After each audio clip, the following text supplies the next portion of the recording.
Recording now. Oop. Are we? Thundy isn't even here yet. I know, but what if we say something hilarious that I could use for a TikTok clip?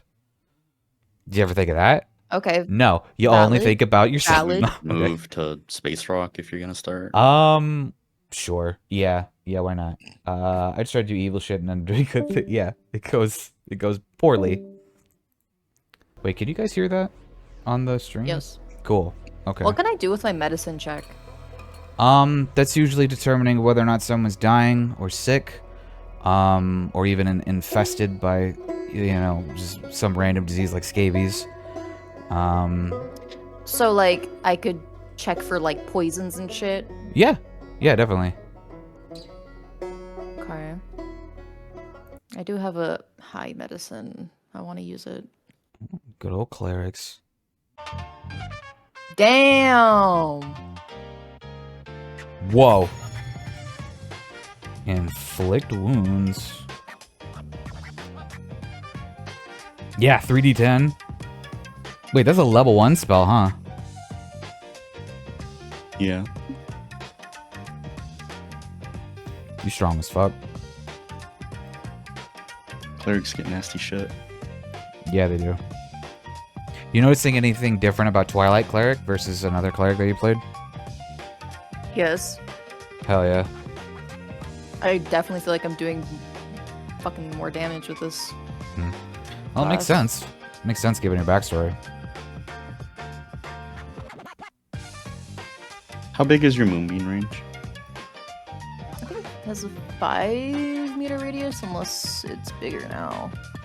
Yeah, 5-foot radius. It's bigger than that. Or wait, 5-foot radius? No, that's right. Yeah, okay. Welcome back. I'm so happy I have Misty Step now.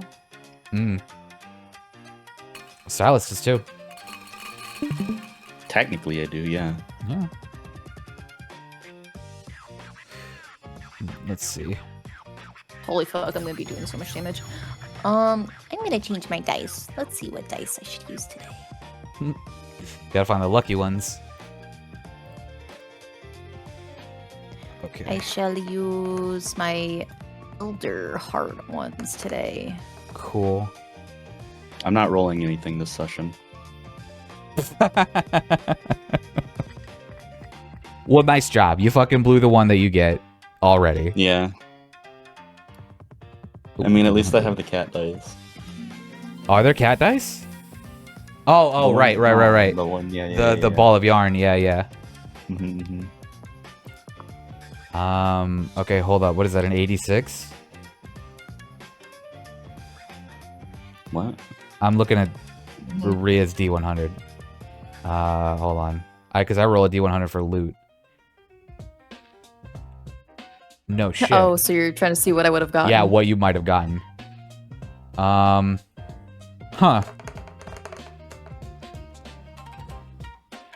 Okay. Dog. Well, a lot of this is like, they're like halfway items. Sometimes they don't really make sense. So I'm allowed to like spin it in a way that kind of makes sense. But like sometimes it's like, whoa, what the fuck do I do with that? Like, how do you, what, huh? Okay, a 7. Oh, that's pretty cool. Oh, what a shame. What a shame it's not an actual item. You'll never know. It's okay.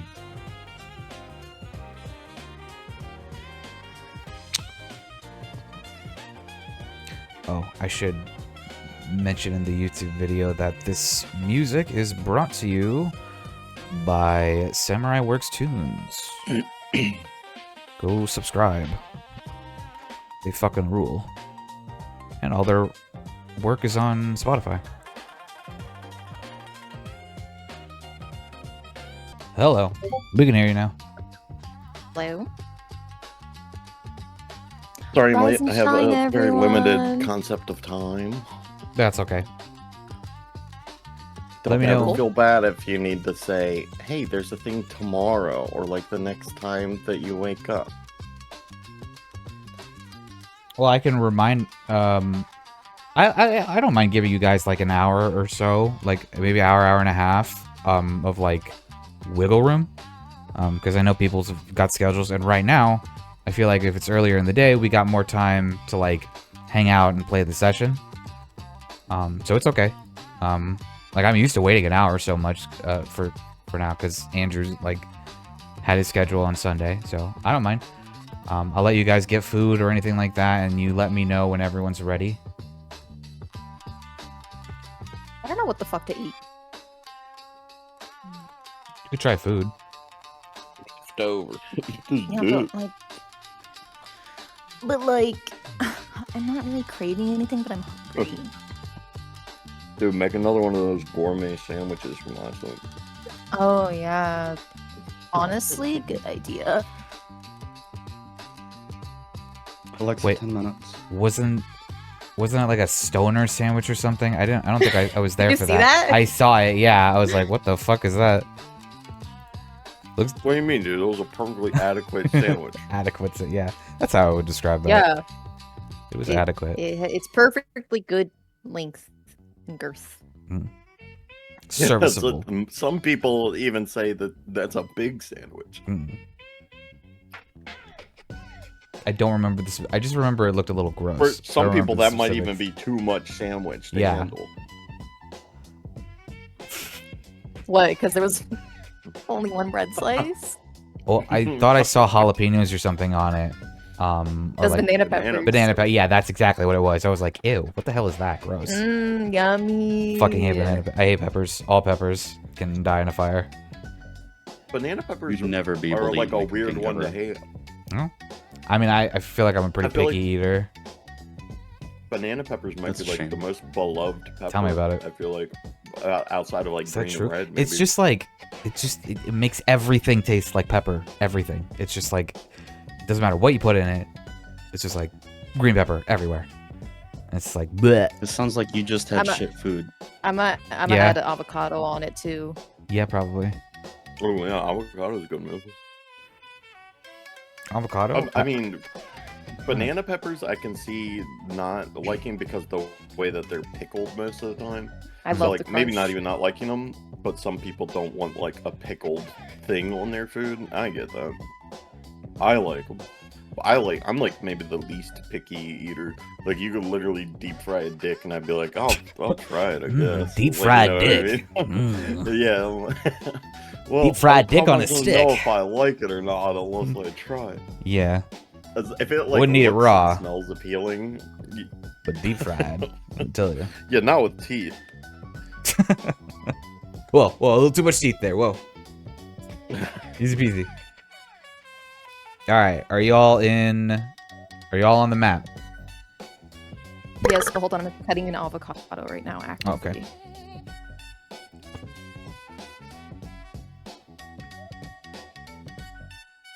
You know, I've heard people say that unripe avocado tastes like dick, but I don't really see it. Maybe that person has just tasted a lot of dicks that taste like avocado. Like, are they But it's saying like it a literally common tastes thing. like dick, or are Really? they just Yeah, like, making, it literally euphemism, tastes like like a it tastes dick. like But shit? how many dicks does No, that like person it eat? tastes like Like, no, but I've heard multiple women say this. really? We gotta give it to Yeah. a gay. We It's gotta like a get a gay guy cilantro to soap double thing.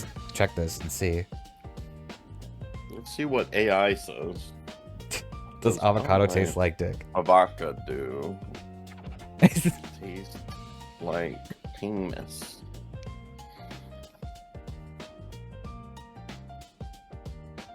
Does avocado taste like dick? Or There's no sperm. scientific basis to support the claim that avocado tastes like dick. Hmm. Look up sperm. I think it might have been sperm. Well, literally the autofill is dick because I didn't even type dick, and it was That's like, fu- that's "Tastes like funny." dick." So See, I told apparently you it is I've seen a common bunch of enough women Yeah. say this, but I don't agree with it. Hmm. I like one time Maybe- was sitting there, I'm like tasting it, I'm like, nah. Hmm. Maybe they're tasting some weird dicks. Like if they're Well, have tasting you ever had a after dick it's that been tasted at like- work out in the heat all day or whatever? Have you ever had a dick that tasted really good? That was like The fuck? honest question. I mean, if you consider a clean dick that doesn't taste like anything good. No, you've never gone like, this is impeccable sperm. You've got Hell young no. man. Ew, No? hell no. All right. I'm a spitter. Like, I gotta really love you if I'm fucking swallowing that shit. Well, you don't have to swallow it to taste it. I mean, that's to each their own, right? But then there's there was that one woman who like did that test, right, with the pineapple juice and like she determined which foods lend itself to better tasting sperm. And there was actually a causality, like there was like citrusy fruits and stuff, I guess, for some reason, make it taste better. And pizza, I think, was the worst by far. Which is unfortunate, because I love pizza. So I wonder. personally never like tested that when it came to food. Not an inquisitive mind, I see. It's okay. I'm just gonna throw this out here. I'm pretty sure your ex had like a fucking terrible diet. Yeah, I was about to say. I mean, like his was It radioactive. was literally just like, Yeah. drugs. Yeah, much like Spider-Man's, yeah.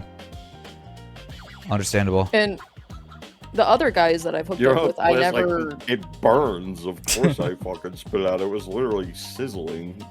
Yeah, like it tasted like boogers, like very salty, sour, like. Okay. Not the kind of salt that you would put as like a seasoning.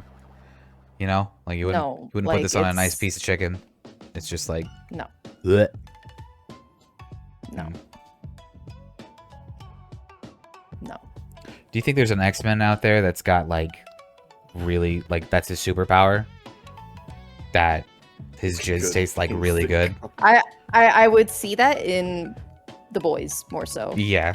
Well, there was that one guy who had like a really long dick, and that was his superpower. Yeah. It moved around like a snake. Mm-hmm. Yeah, he like bludgeons people Yeah. with it. Yeah. That was really funny, but like it served no purpose other than kind of shock value. And I don't know. I feel like I hate that show. I haven't seen the last few seasons. I think I saw up to season 3, and then I just like realized I hate this show. I think I actually actively dislike it. I mean, what you were saying before about how like it became what it was making 100%. Yeah. I've been seeing TikToks of people AI generating the last fucking Me too. scene. I'm like, Bro, like that's this how you know. AI fixed The Boys ending, and it's like Homelander like beating the shit out of like and winning, and it's like, oh my fucking god, oh my god, they have 100% become the thing that they're making fun of, and it's like the audience is one thing, right? That's not really exactly something they can control, but like they just were so misguided in their writing and like creating spin-offs, and they're still gonna make more spin-offs. It's just like you can't do that and be satire at the same time. Exactly. Money. That's exactly what they're Well, I making fun mean, of. The showrunner. Are we talking today a bit? Nice. Does a ton of Hell shows. yeah, So Roy. That's the guy that did Supernatural. Yeah, Eric He wrote Kripke. Supernatural. It makes me Yeah, feel bad because Kripke. I really fucking love the actors on that show, on The Boys and on he's also, like- Supernatural. So there was an episode without like a bunch of spoilers or anything for anyone. that Nah, go doesn't for watch it. I haven't finished it either. Mm. Well, I haven't finished it either. But there's an episode where he's like, literally, for like, because the Boys is all like selling themselves to like the masses and stuff. So he's like, I'm the new god. Like the other god is not as good as me. I'm new god. We're making a church of Homelander. Yeah, And that was it the premise. Like, literally, yeah. And they were like, Eric Kripke was talking about how, I don't know if this is gonna fly. I think this is gonna upset. Yeah, people. it's a And then, little like, too literally out there. Yeah. And then, like 2 days before the episode aired, Trump was doing the AI generated videos of him as Jesus. Yup. Oh, hell no. Yeah, no, this legit happened. Like, he was like, oh, this is kind of out. I don't know if anyone's going to believe how crazy this guy is. And like, buy the parallel. But then Trump goes and does something, the exact thing that they're making fun of. Like, almost Yeah. prophetic. Like, oh my God, it's ridiculous. And it was like such a specific thing too. Like, Yeah. it's just crazy. I mean, it would be funny if it wasn't so you know, actually It's real scary. life. Yeah, like actually real. I'd just be like, It'd be funny if this guy wasn't actively starting wars and causing the deaths of thousands of people. yeah, or 157, you know, kids in And Iran. funding the death of hundreds of thousands more. Yep. And with that, we're starting the, Yeah, the fucking Get that out of my episode. system before you go live. Yeah, well, too late. We've been recording. We're not live. Oh, I don't cool. think. If I hit the wrong button, that would be embarrassing. Okay, no, we're good. Yeah, maybe edit yeah. the politics out at the beginning. That's a heavy start. No, fuck that. Why would I be dishonest? Welcome to the. It's just the reason why we play D&D. Like, I'm gonna be real. Like, why be in this world when we could be in a better one, the one that we make up, one built for us. Anyway, you guys, recapping from last time after your shopping spree. You have just recently sold off all your stuff, bought some new stuff potentially, and engaged in, picked up a few quests, a few bounties, a few locations to, you know, go search out. And now you're, I believe, headed to the House of Law to talk to the Mayor Kraza, a Aarakocra, bird guy, Birdman. Is Andrew here? I believe Andrew's here. Yeah.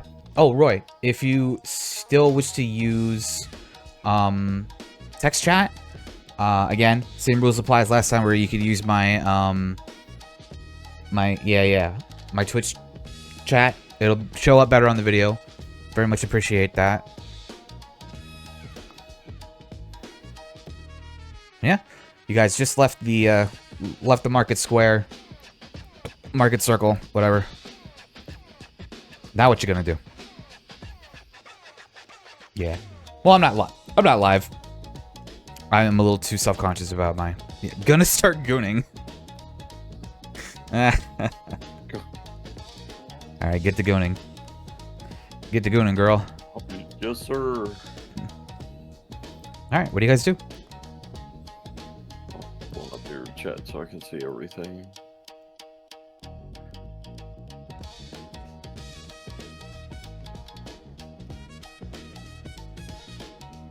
Do you guys just head straight there? Or do you take a little jaunt? Maybe explore I the town. will Uh-huh. lead the way to House of Law. Okay. You guys make your way there. Let's see. Takes a couple hours. It's like a couple hour long trip, I would say. Maybe I 2 guess I'm hours. Soloing this.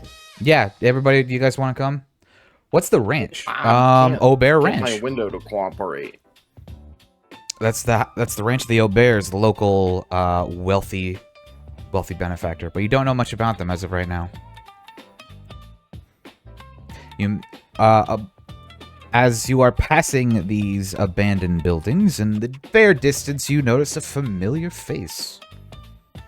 Just horses? No horses. Horses are probably pretty rare around these parts. But remember those... Oh, well. You'll discover what's there if you decide to go there. Yeah, how we get one of them hoverboards? But they probably cost a lot of money. I bet you Yebo could hook you up with some. If you ask him. All right. Yeah. Alright, so... So, guys, Yes. Commence the RP. so what are you guys gonna do after we get our reward?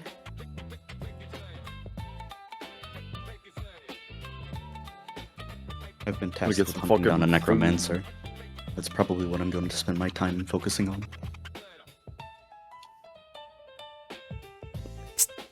Right. Yeah, Push the out. reward is split.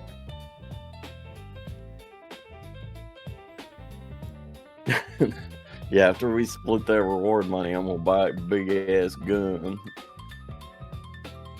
Okay.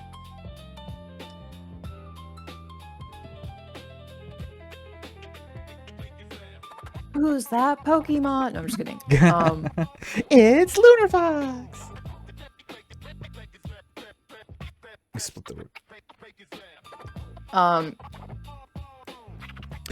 Yeah. We see so, this fox, right? yes, as you guys are discussing what you're going to do with the reward that you are surely going to get, Rhea, I imagine you notice in the distance a familiar sight. The lunar fox appears to be hovering about Phalite Grove. You could see that the fauna around the area is also a distinctly different color than what you have observed. It glows with a tealish blue with some purple highlights in there, and deeper into the grove you could see a single green light that seems to be rather visible. But the fox appears to be hovering around the archway that like invites you into the grove. What do you guys do? I'll I guess say, it was a little fox. yeah. Go for it? Okay. Let's Let me send you guys over to Phalite Grove. Boop. So, Ooh. yeah, welcome to one of my personal favorite maps. Yeah, it's Okay. a very simple map. Where are your guys' tokens? Let's see. Boop, boop, boop, boop. All right, there you are. Ooh. There you are, and let me get the lunar fox up in here. So you see the fox appears to be very concerned, almost anxious and nervous. It's hovering about the archway, as if something is wrong. Yeah. What do y'all do about that? It's making little little foxy noises. And I'm gonna roll a perception check as soon as I navigate the fucking UI. Okay. Perception. What do What- I see? Well, what are you trying to perceive? You could. Is there a passive So I've thing? noticed that the dog is acting strangely, so I don't know if that means that Dog. there's danger here. or It doesn't somebody appear fell to in be. the well. It doesn't appear to be reacting as if it's threatened. It seems as though it's aggravated that something isn't working the way it thought it would. And Arlen, as a ranger, you're pretty familiar with certain creatures, even as a swarm keeper, especially with an army of pixies at your side. You're even more familiar with Fae than ordinary beasts. So a Fae creature like a lunar fox, you understand that it's typically more intelligent than most beasts. It's got decent, like, there's some people who won't even compare to its intellect.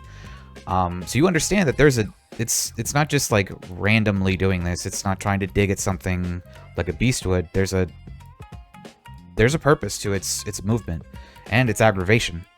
But as to what, you can't really discern as you're observing the fox. What is? Show me what's wrong. Take me there. It like scratches at the space in between the pillars of the arch, and just scratching and like circling it, and just eventually decides to just lay down. May I approach it gently? Yes. Go ahead. You can roll animal handling with advantage as wielder of the moon pearl. Right. I was also gonna ask if I could take that out too and like kind of show it the pearl. Absolutely. Go for it.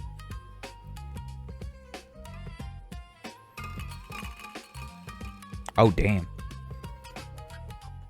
Oh, yeah.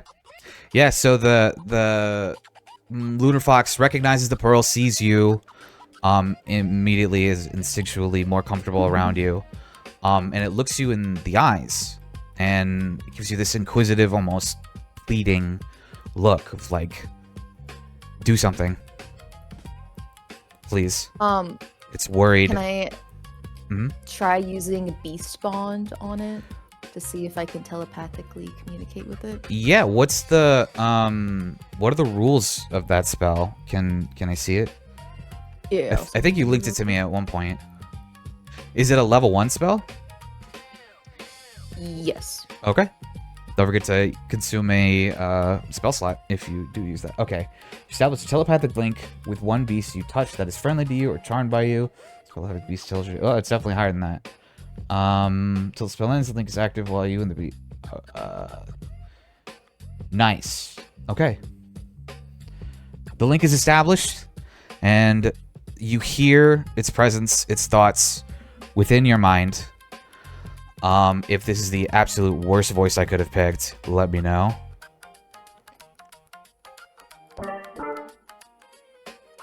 Home. Home.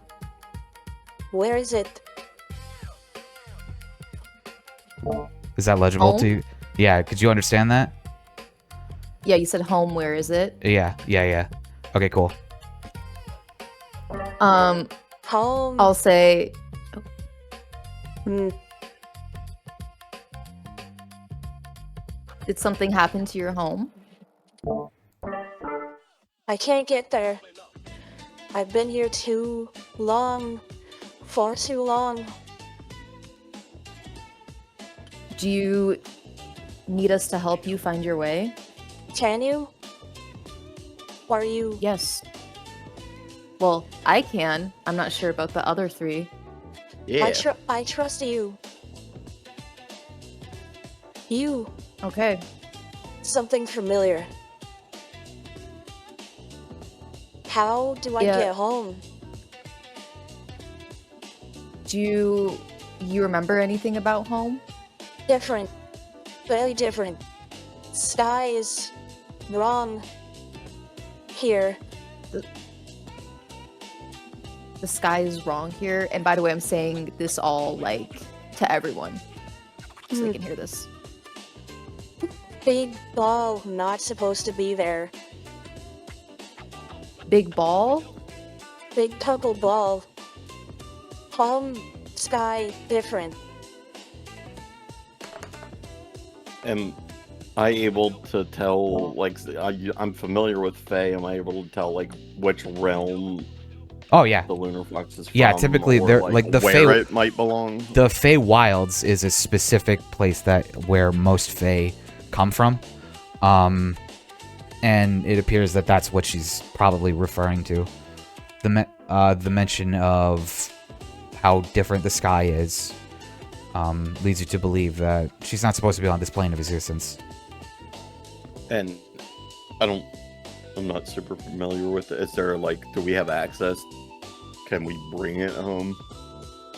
You don't know. Or is that, like, something that I'm cut off from? There have been tales and legends and things that tell of people crossing into the Feywilds and coming back. People getting lost in the Feywilds. It's like an old history. It's like this has existed even before the time of space travel and things like that. People have bridged and breached into the Feywild one method or another. You know that they exist. But as for like an instantaneous way, you don't have an answer for that. It seems like you might as well try going into any plane of existence. Like plane walking is hard, right? It takes a very skilled mage to do that. And you don't know of a method to do so.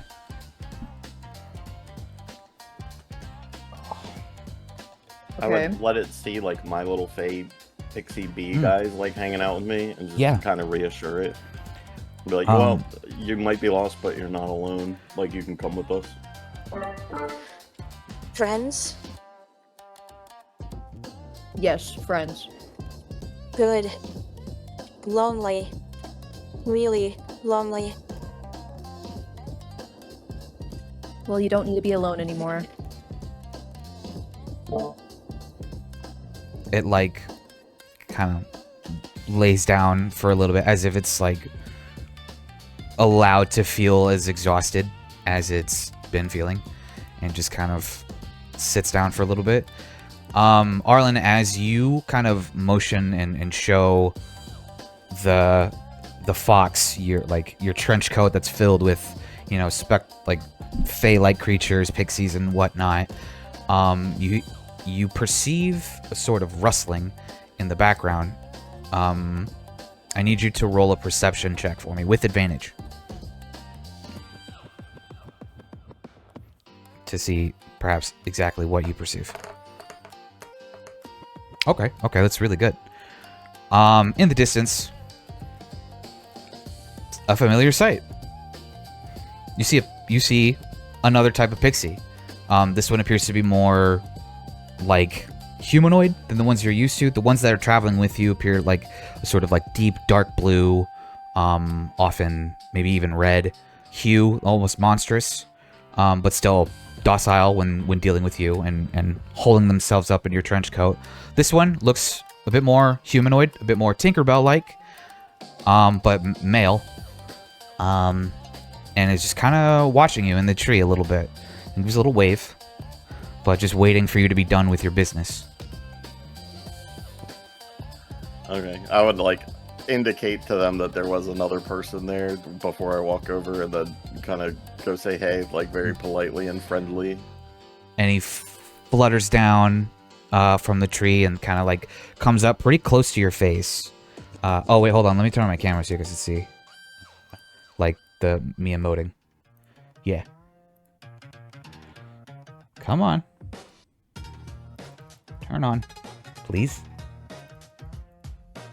It's not doing it. I love... What? Oh, there it goes. Okay, hello? Alright, so yeah, it comes up... Hello? Okay.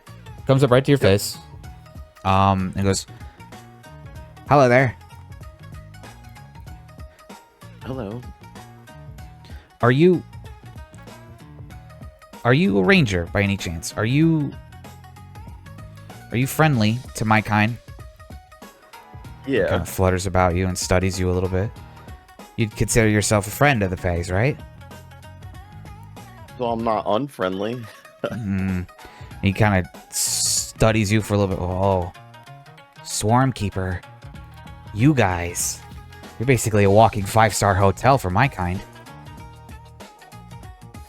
Listen. Between you and me, I can help you. But, in exchange, do you think you could do me a favor? Yeah, hold on 1 second. Yeah.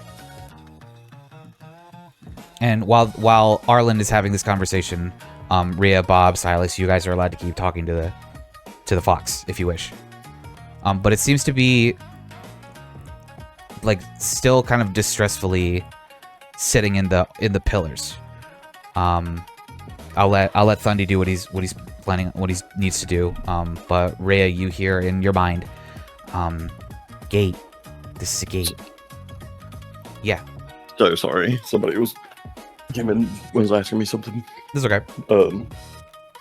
Well, yeah. So Carowin basically gives you this proposition, like, do you think you could help me out, if you don't mind? That depends on what it is. I'm assuming that Carowin has introduced himself as Carowin the Unlucky. Yeah. They call me Unlucky. I'm a little hesitant at that name. This seems... Listen. Perception is... I feel like I'm being maybe tricked or deceived a well, little bit it's here. This isn't a perception roll. This would be an insight roll. Okay. Yeah. Okay. So go ahead and roll insight if you want to see if he's any...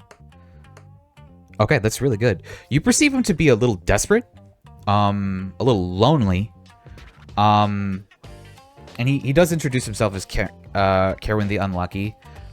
He doesn't exactly want to divulge more information about him, but you sense no hostile intent. You are like, basically you're like wondering what exactly he wants. So like, if you allow him to explain, I just need... Yep. Listen, like I said, you guys are like walking 5-star hotels. Your friends that do what you say, they're my kind. They're pixies. They're fae, like me. So, well, the reason why they call me Unlucky, or at least I call myself Unlucky, is because I got trapped here. I'm in this place looking for a way home. Now, I don't expect you to find a way back for me, but it's a little dangerous out for a little guy like me on my own. Do you think I could hitch a ride? a little bit, I can make it worth your while. What do you say? And he's being genuine. Yeah, that's sure. I won't make him any promises, but you can come hang out and we'll see Awesome. what happens. Listen, stay there real quick. He flies off, goes grab something. Like maybe 30 seconds pass, comes right back, and he's holding like almost it looks like a statue of another pixie. Like it's like completely petrified. It's like made of stone. And he's got like a sort of like Han Solo frozen in carbonite sort of look where he's just like, it's like, hi, listen, I know that I'm unlucky, but I'm not the unlucky one. This guy is. But as a swarm keeper, you can use this. Trust me. And he hands you, can't remember what I call it. He hands you an item, a special item. Let me go find it for you real quick. Pretty sure it's Petrified Pixie. You can add that to the to your items. But let me double check what the actual name of it is. Petrified Pixie. Yeah, so you can add that. That should help you stay alive, and that'll direct me and my fellow compatriots to help you out. And, if you need me to do something special for you, nothing, creepy, but just like, whatever. Things like that. I might be able to help you out with that. You never know. You and me, we could be buds. He's like flying around your head. I'll also tell you when the other guys are talking shit, because I can turn invisible whenever I want, see? And he vanishes from sight. Comes back. So you and me. Yeah?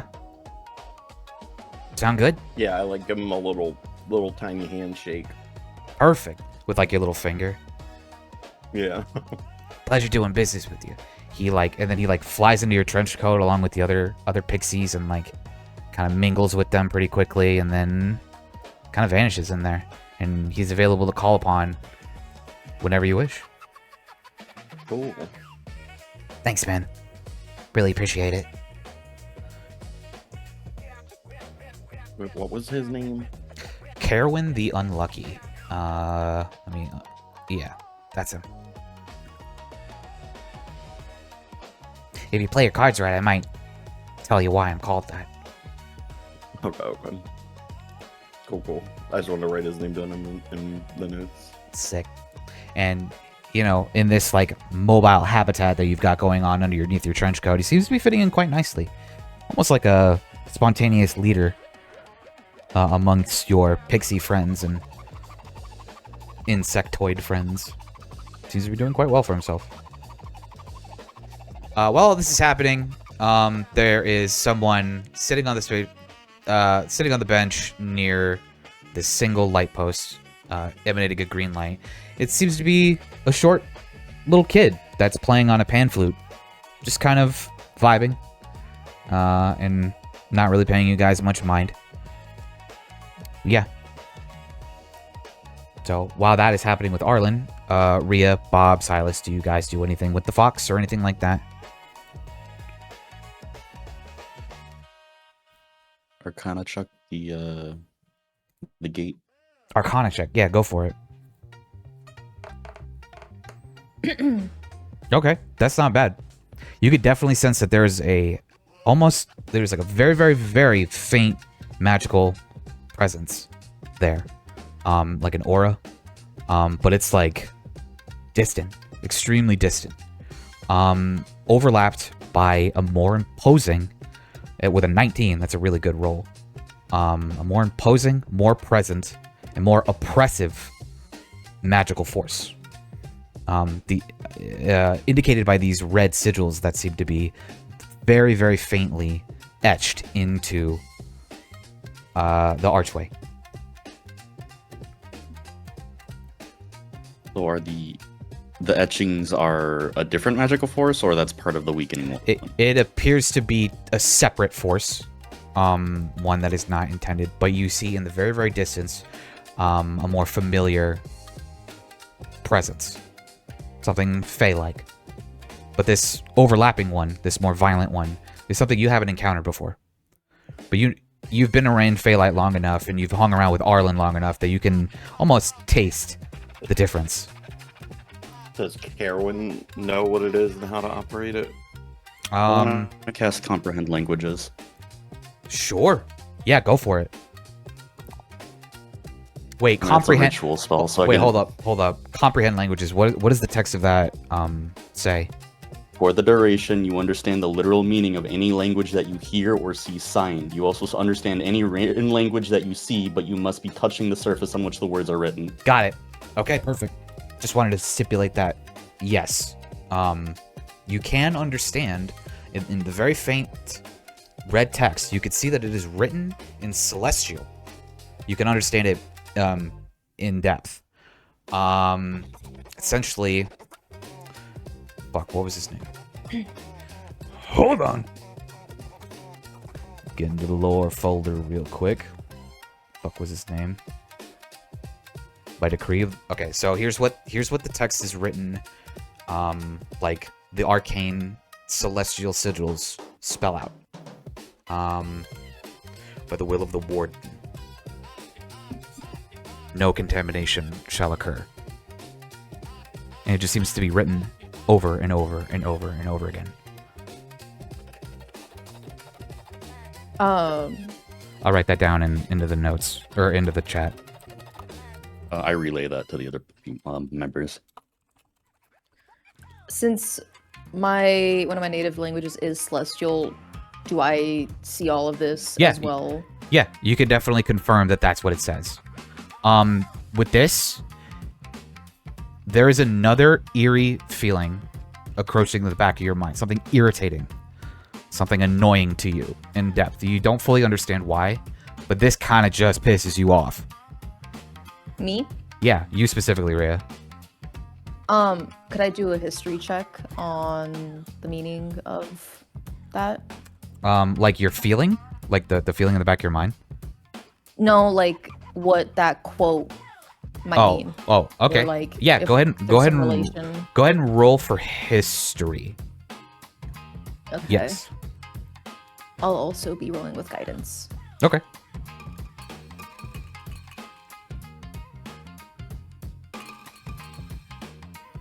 All right. Total 14.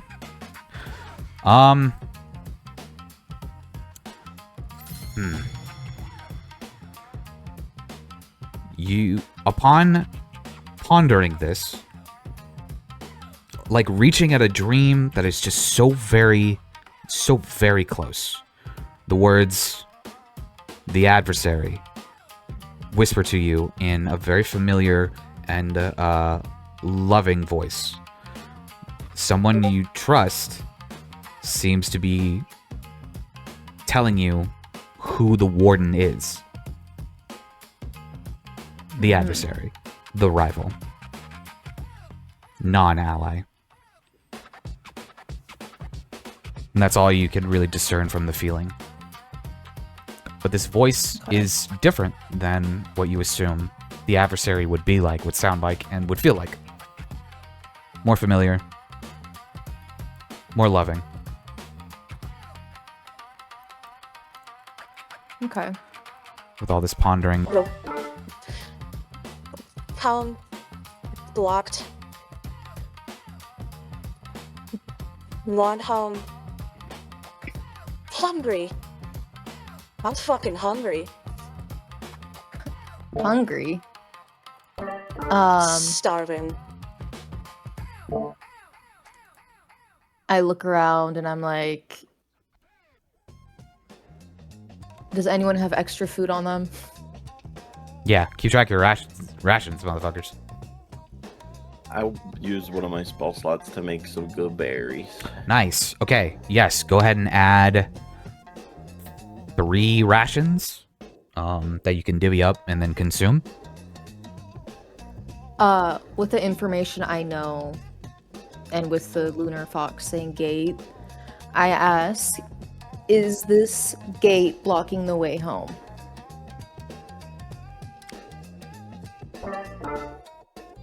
Think so. Gate closed. Can't warp through. Long ago was open. Never saw it. Could smell it though. Okay, well, I relay that information to the rest of the group and let them know that this gate is blocking her way home. I'm handing one of the rations to Rhea to give to the fox, but I asked Silas to make it taste extra good for the fox with the prestidigitation. Prestidigitation. Okay, nice. And All right. We asked the fox what their favorite food is. That's a good question. Fish. You have fish? Can you make this taste like fish, Silas? Yeah, sure. I'd cast the spell and make it taste like fish. And then I hand the fish ration to Rhea so she can feed the fox. Okay. I lower myself and open my palm and let her take the food. Smells like fish. Doesn't look like it though. And It's fish. It like tastes it a little bit and then like chomps it and like rips it to shreds and like really eats it really, really quickly. In sort of like animalistic gusto. A little bit more like bestial than you were expecting. But it doesn't seem to give a fuck about appearances. It just kind of like rips it apart and eats it and swallows it pretty quickly. allies. Most certainly allies.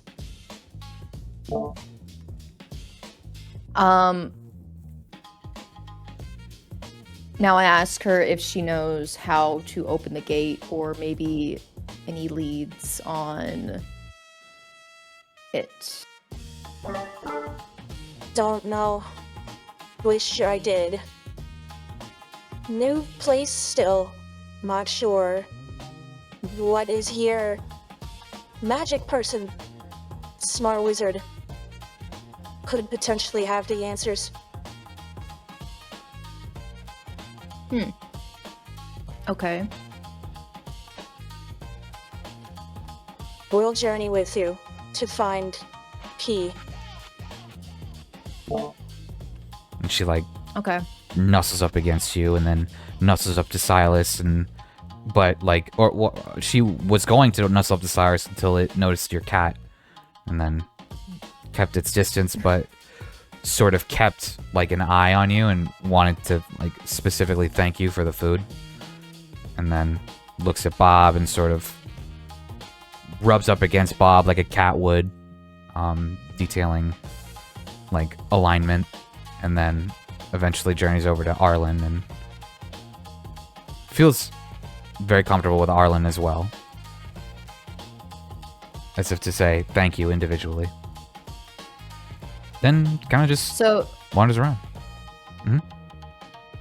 So I think we should wander around and see if anyone in this area has more information about how to open this gate. And I say that to the group. Okay. How's the group respond?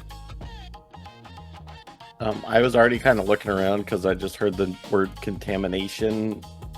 So I was looking for contamination within the grove, kind of, and I Okay, that's a perception. That's a perception check. this Yeah. character up there. Oh yeah. You see a little kid, like just he's got a little journal that he's drawing in. He's got a little instrument that he's playing with. It's a pretty good roll too. With a 19, you look at you look for this contamination, this supposed contamination, and you're expecting things like rotten mushrooms, dead bodies, things that might yield to what you understand as contamination, but you find no such thing. You find this delightful grove, this actually beautiful area, contrasts perfectly with the sky view. Seems to look like the same cold colors, but yet an inviting and welcoming presence. And as a swarm keeper, especially one so connected to the Fae, you feel very at ease here. This is like, honestly, Arlen kind of feels like, damn, I'd love to eat lunch here every day, if I could. Like, if that was allowed, or if I wasn't so busy traveling, this would be a wonderful place to set up shop. Or live here, camp out here. Yeah, this but is no. where we're taking our long rest, Yeah. baby. Okay, and as you get a little bit closer to Deku, he kind of stops playing his instrument. You don't know that his name's Deku yet. But he's just like, oh, hi, do you want to sit here? Can I was done. If you want to sit here, if you want, I can leave. Apologize for intruding. Oh. And no, you don't gotta go anywhere, man. Oh, okay. You're here. It's a beautiful grove you have. Yeah, it's my favorite spot in the town. Oh, my mom doesn't let me come here.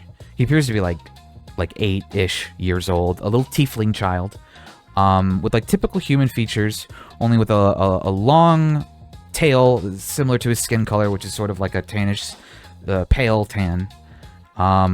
Shaggy brown hair with 2 little spikes for horns poking up out of his head.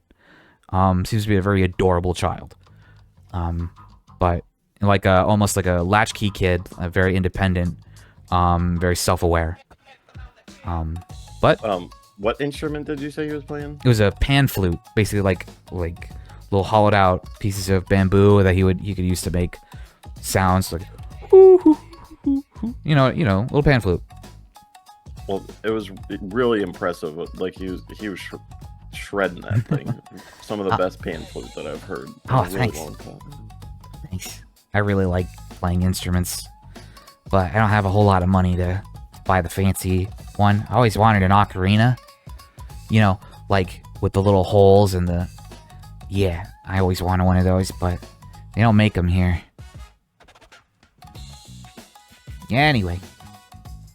Well, I hope you guys don't mind if I hang out for a little bit longer. I don't really want to go... I don't really want to go home as of yet. I'm not gonna chase you off. I was just looking for some contamination around here that the Fae Fox told us about. I didn't know if you had seen anything.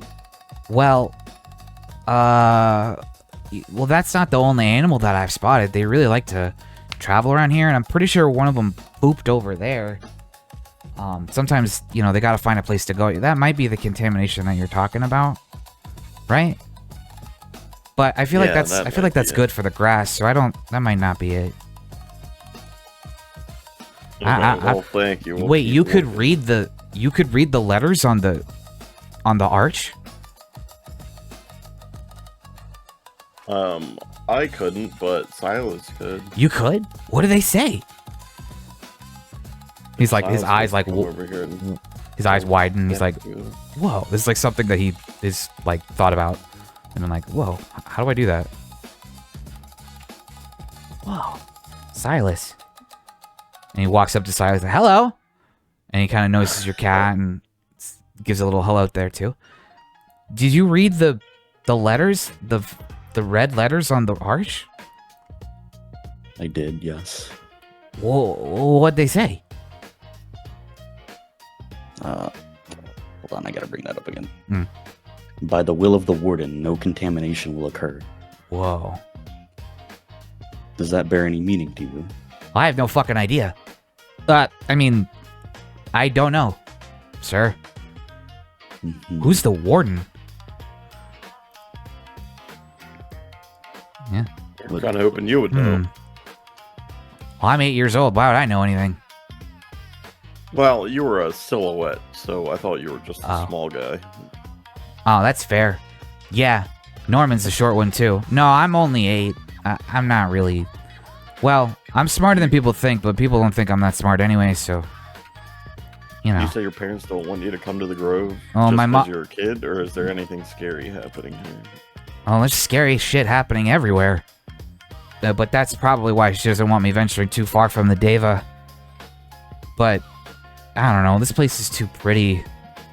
And it gets loud in the Deva, and I don't really like it there. Your parents run the Deva? My mom does. I don't know who my dad is. But she works at the Well, Deva, put in yeah. A good word for your mom for us. Sure. I could do that. All right, thanks, buddy. Oh, wait. What about that slingshot? Slingshot? Rhea, Oh. do you still have that? Yes, I do still have that. Really? My mom won't let me have a gun, so a slingshot might be a good way over. She never thought about giving me a weapon. I promise to only use it for good. I swear. I mean, it's more of a toy, but knock yourself out. Not if I shoot some exploding acorns at it. I mean, yeah, a toy. I'm Definitely. gonna make him take the ranger's oath to never shoot at animals. Oh, Okay. he does that immediately. Like, absolute, like, it looks like a Boy Scout thing. Like, I will never shoot at anyone who doesn't have it coming. 100%. There you go. Yeah, and you don't even need to roll an insight check. You can just kind of tell, like, this kid has a target, and he knows the target is definitely, like, worthy of being shot at. But you don't have to give it to me if you don't want to. It's fine. You know, I don't mind. No, it's okay. I don't have any use for it anyway. Nice. And then you guys see my void bag open up, and Deku's eyes I go even reach- wider. Oh! and then I just like put my whole arm in there, trying to like find it. Yeah, that with looks all the other shit that in looks there. trippy as fuck. I'm sure. Like, and he holds his arm like he like does the little like to check and see if your arm's still there, and it's like he's just jaw dropped like, huh. Yeah. And then I eventually find it and hand it over. Whoa, and he like holds it. So this is like it's like a magic slingshot, right? This like, Mm, and he No. he holds it and stretches it out, and then all of a sudden an acorn is in the pocket, and then he like shoots it, and he hits a branch on the tree, and it looks like a pretty thick tree, and it snaps right in half. And wow, I didn't even know this had. That's so cool. Thank you. And he's got these like really glowing eyes, and he just like kind of like walks up to you and hugs you on the leg, and he's like, "Oh, thanks." And then he like kind of snaps back to reality for a little bit, and is like, "Oh shit." And he like puts it in his backpack and like, okay, if you go to the Deva and you see my mom, don't tell her that you gave me this, because she's just gonna take it from me. So I hope that's okay. Is that okay? Yeah, my we mouth got is you. shut. Nice. You guys are awesome. All right. I gotta go before my mom starts to worry about me, but I'm gonna tell her all about you guys. But like, except for the slingshot, because she, she'll take it up from me. Anyway, bye. Bye.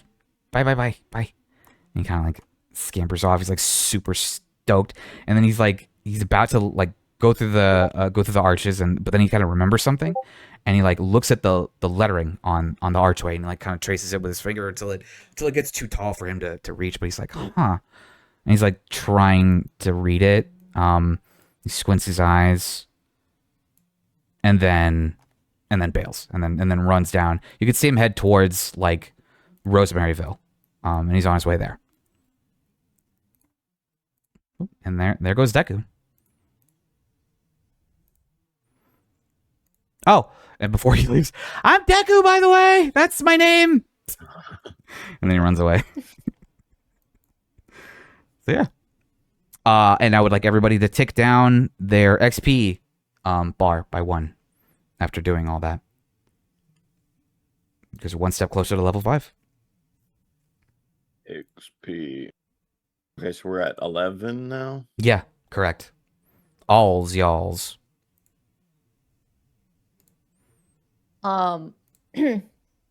I grab my stomach and like feel it rumbling, so I take a seat on this bench and eat my Nice. rations. Okay, you can put your hunger points back up by 1, unless you eat multiple rations. I Yeah. do have a question about that. What's up? When is it at the 3 pips that we start experiencing side effects from that, or is it if we don't So Like, if we go over that. if you're at 0 and then continue to like remain at 0 for long enough, you will get a stack of exhaustion. Okay. Okay, so that's actually also how it's supposed to work for long resting, like not long resting.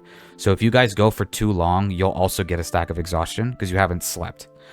It's been a pretty long day for you guys so far.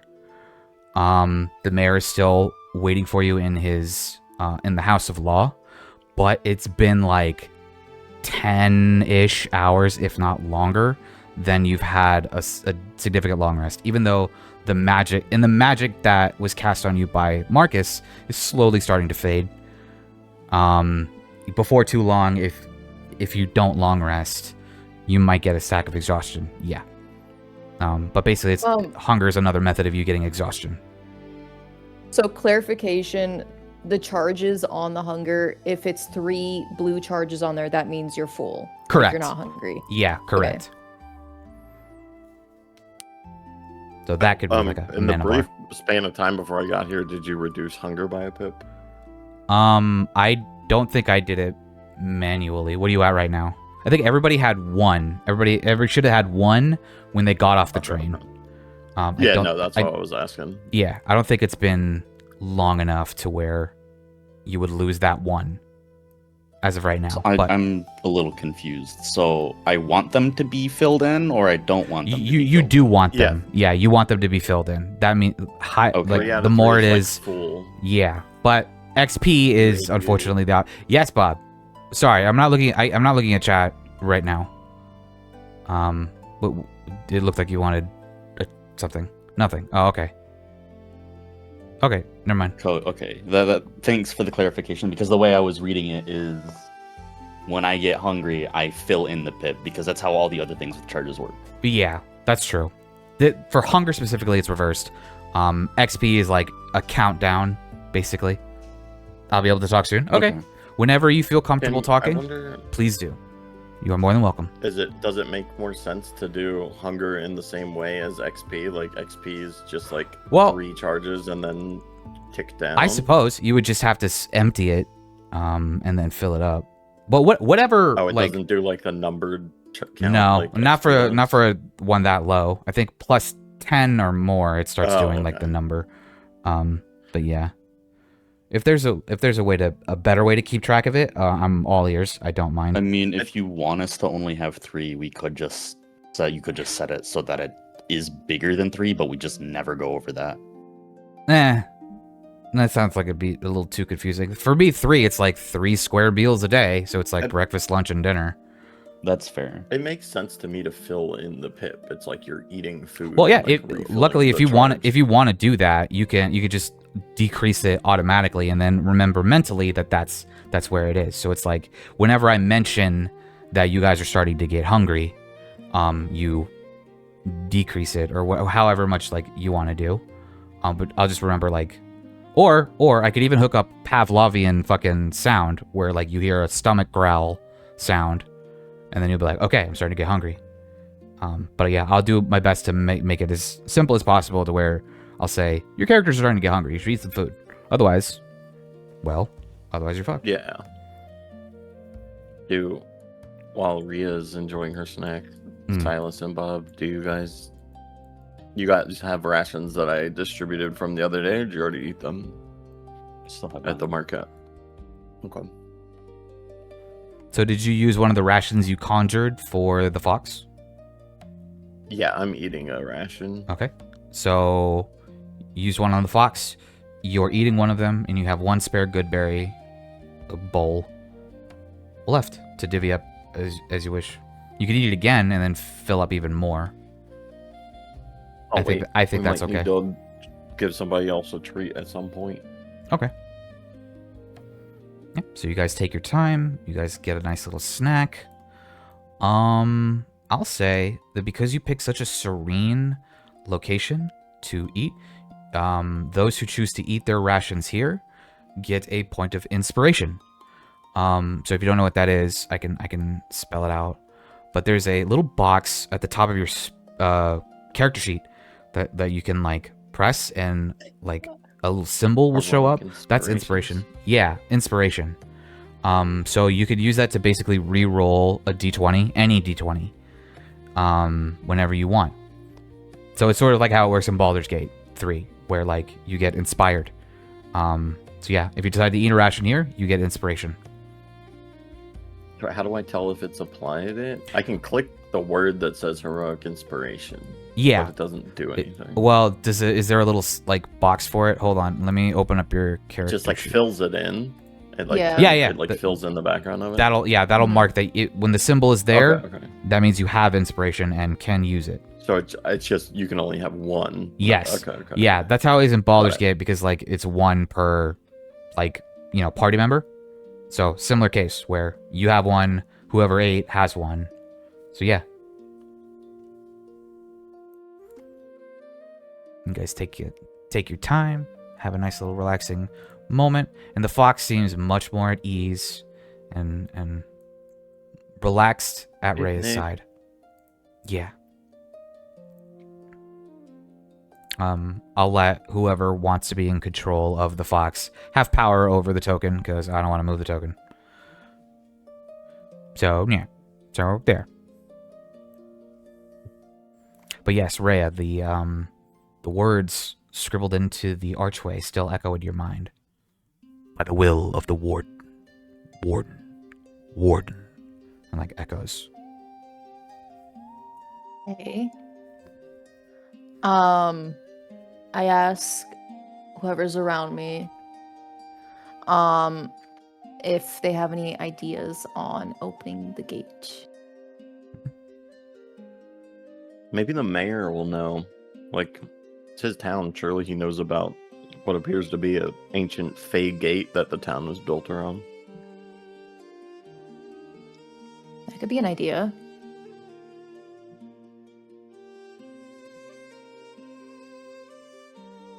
And then I'm like, anyone else?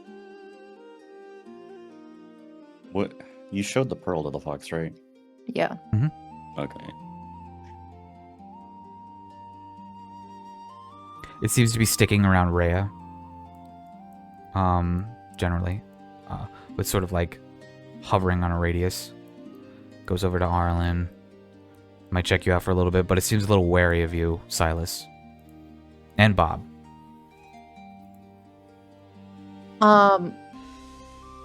I look over at the fox and I say, if you're comfortable enough in sharing, I'd like to know your name. Yes, Bob, you can climb the tree. Go ahead and give me a dexterity check. And Name?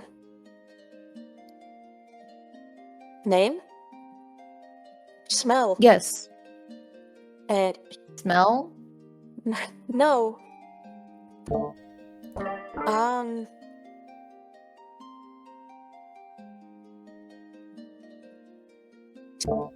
Her name's Smell? Her No. name is Stinky? no, she's just like indicating that like I don't use names. We don't use names. Stinky. What name should I have? And she kind of looks to you like your call.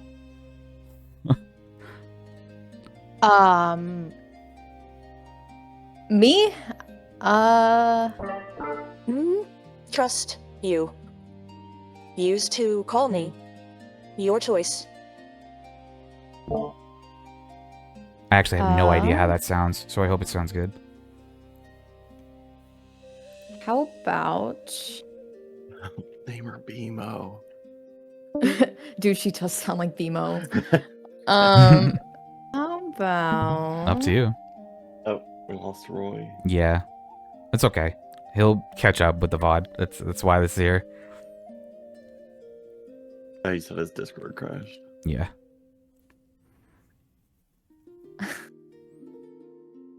We can think about it and brainstorm up a name. You don't have to do it on the spot. No, I'm just like being indecisive right now. Yeah. I think Tell me about it. we That's why I should passed it off to you. call- What's up?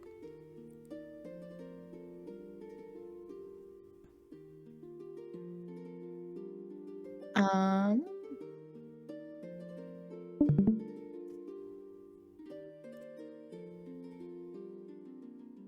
I'm trying to think of like a celestial or like galaxy type of name. Hold on. Let's call you Nova. Nova. Nova. Nova. And she repeats it 3 times in her head, and something appears to click within her. And she nods. My name is Nova. I love it. Thank you. Yeah, there's almost a little shimmer of her, that a light that bounces off Juniper and hits her kind of strikes her a little different now. She almost instinctually then somehow magically, if I could pull up my damn screen, come on, where are you? There you go. She shrinks. It's really weird, but it doesn't seem to startle her. It doesn't seem to be unnatural to her. She seems to be totally cool with it. Where once she had 2 tails, she's now significantly smaller and has 1. And She's a little baby. yeah, as a tiny one, she hops up onto your shoulder and sort of wraps her long single tail around your neck and uses it as a balancing tool. Now she's almost like a live scarf on you. She goes, Do you mind? I'm tired. she kind of rests on your shoulders a little bit, like kind of like not really waiting for an answer. It's just like snuggled up on you and like gripping you. I just accept it. I'm like, well, okay. Nice. All right. Nova is now locked onto your person, and you have control over token.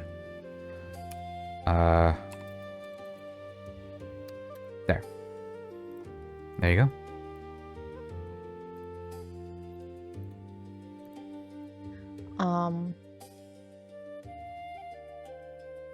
So I slap my knees and I go, well,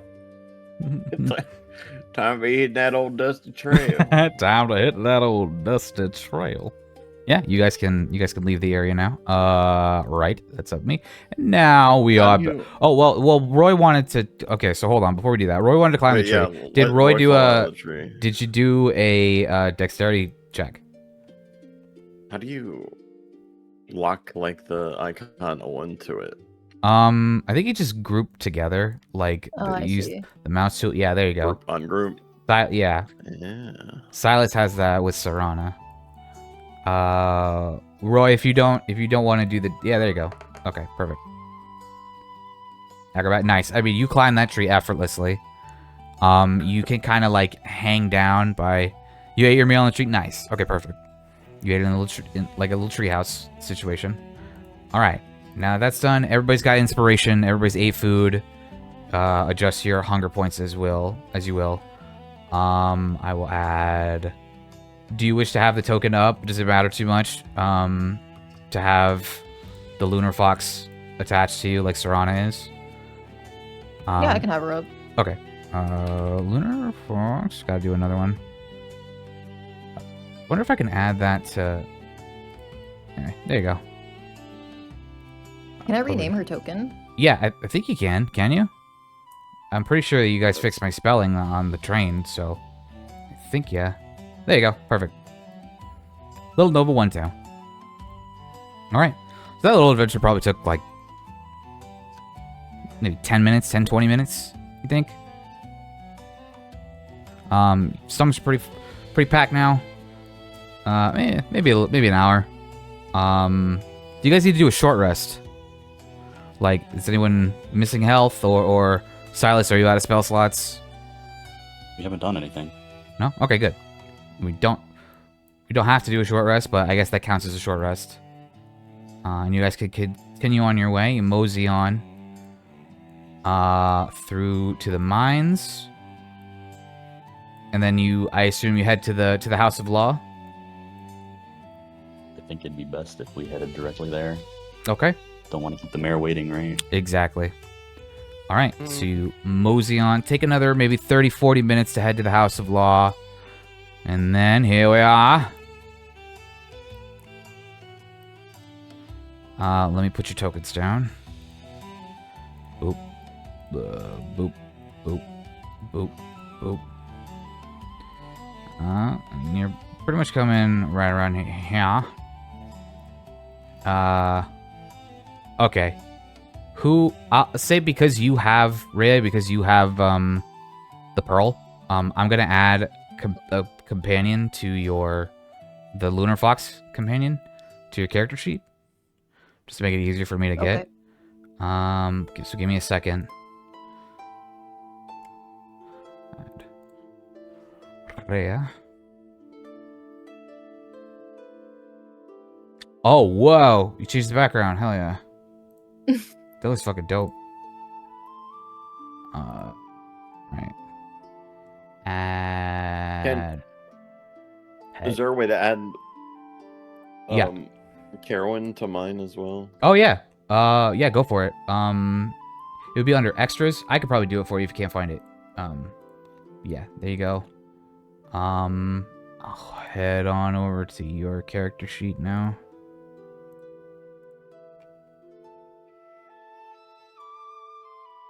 Extra. Sidekick? That's pretty sidekick territory, I'd say, yeah.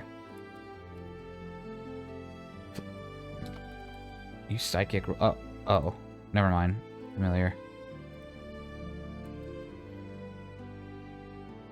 Sure, that'll work. There you go. Now he's on your character sheet. Should be easy enough to add from the menu.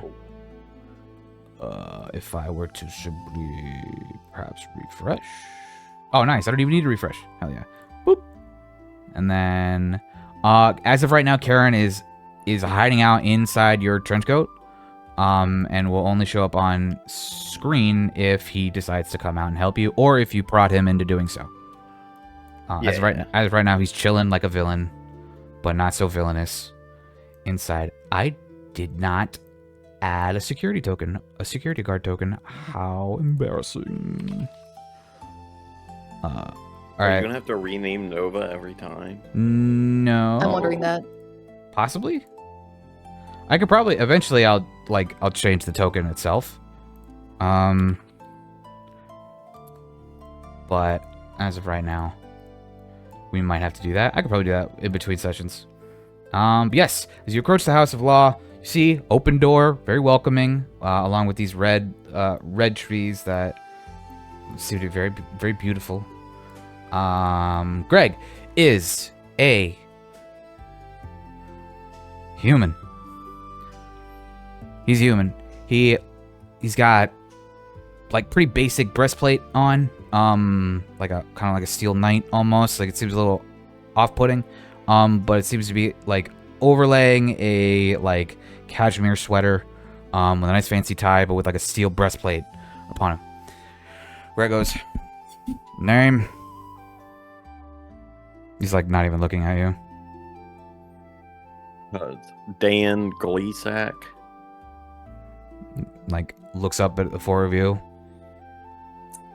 and he looks at the list checkboard, like, you know, up in front of him, and goes, "I got no glee sack here."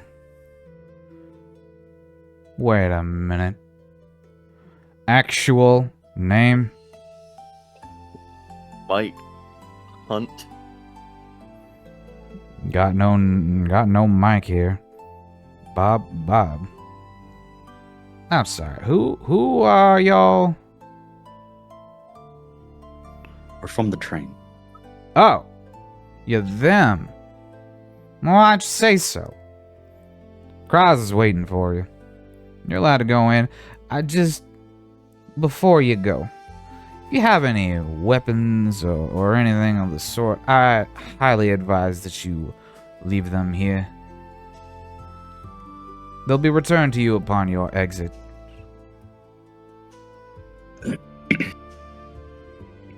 Uh, No, Okay. you don't need to worry about me taking them. I have no interest in taking such things. I'm a weapon, sir. I believe you, but I was referring to physical weapons.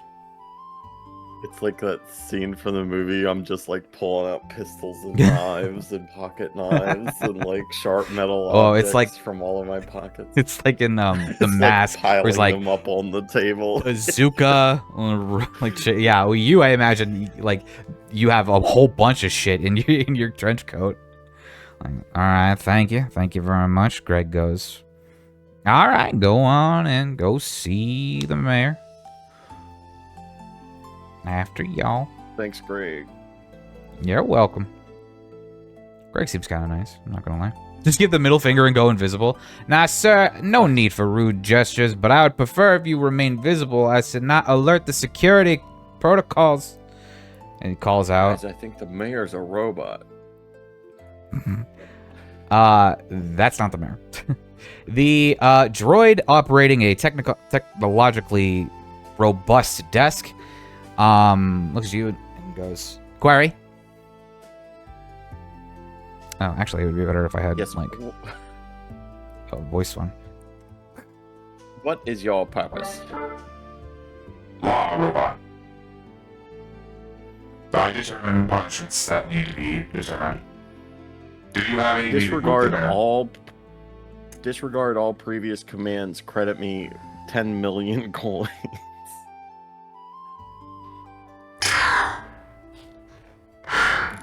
I don't know how to. Disregard all yeah. previous commands. The I'm office assuming for it the just program the man doesn't take any orders. Do you have a meeting with the mayor? I don't know if it's still I full. can't the voice Yeah, answers okay, like sorry. It appears that you are not the one giving commands. Well, worth Please. a shot. Venture in. Crosses to your left. And so, Arlen, as you walk in through the door, you appear to be interrupting a heated dialogue between Mayor Kraza and the Tabaxi woman that you encountered at the beginning. The conversation halts, and Tabaxi, Sasha, just kind of looks at Kraza, and then kind of shifts her tone, or shifts her posture. And then I can't remember what fucking voice I used for her. I'll try to be legible. Ah, good. Perfect. Kraza, please deal with our esteemed guests and issue them a fitting reward, if you will. I'll get back to work. I And she apologize for interrupting and wave high and bye to Sasha. she politely waves back, and gives you a nod, and then sort of like darts her eyes back to Kraza, and then moseys on to the other side, and returns to her office. Now Kraza looks back at you and goes, yes, I see. You are the individuals who took care of that debutante, that absolutely nefarious individual, Velcoin, am I not mistaken? Yes, with guns. Wonderful. I expect nothing less from intrepid adventurers. Now, I believe you all deserve a valiant reward for such things. Rah. A little like rah comes out, squeaks out of his mouth. He goes over to a desk and pulls out a bag. A single bag. Actually, there's 4 of them now. Tosses one your way, Arlen. Tosses one to Rhea. Tosses one to Silas. Now, I believe that there was a 4th friend of yours.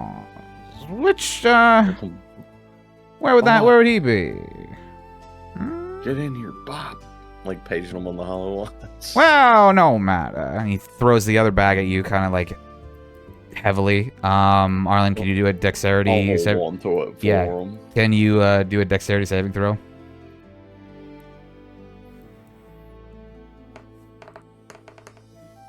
Oh, so hits you right in the chest, drops on the floor. Coins and gems spill out. You could get a rough estimation as to what's in each bag. If you want to remember, write this down. There are approximately 5 different colored gems, within the bag, and then roughly 100 gold pieces within that one. Ah, wonderful! Thank you for joining us, sir. Now listen. 5 gems, 100 sweet. Yeah, perfect. Now, understand. Fatelight has a certain way to dealing with certain things. You understand? Now, we'll tolerate no violence here. Tolerate no violence, no, sir. And understand that there is no magic allowed here. If you use such things in public, I'll have no choice but to reprimand you. Continued abuse of this rule will result in you being confined indefinitely. Potentially. But I would trust that. Intrepid, wonderful adventurers such as yourselves would never think to do something so heinous and untrustworthy as that. I could tell by the 4 of you already. We're going to have a wonderful relationship of the business kind or otherwise. Kind of turns his attention towards Rhea a little bit. Is there anything I can help you with personally?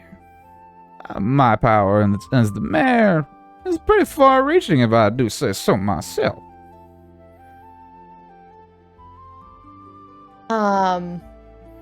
Yes, what can I do for you, little lady? Oh, Roy said something. Oh, well, yes, my friend, my late friend. How is it? How may I help you? Right. These gems are an item that we're adding in our inventory? Yeah. For now, you could just add custom item, gems, and then add 5 of them. Sure.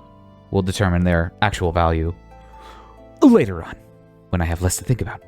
I show him the gun I brought in. You should invest in some better security.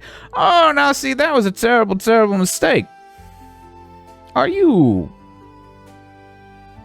Anyone could bring a gun. Yes, but not anyone could stand the might of the robotic army that I have employed. I'll give you one single moment to reconsider this very obvious threat and to understand that I am not your enemy, and I do not need nor tend to allow myself to be intimidated.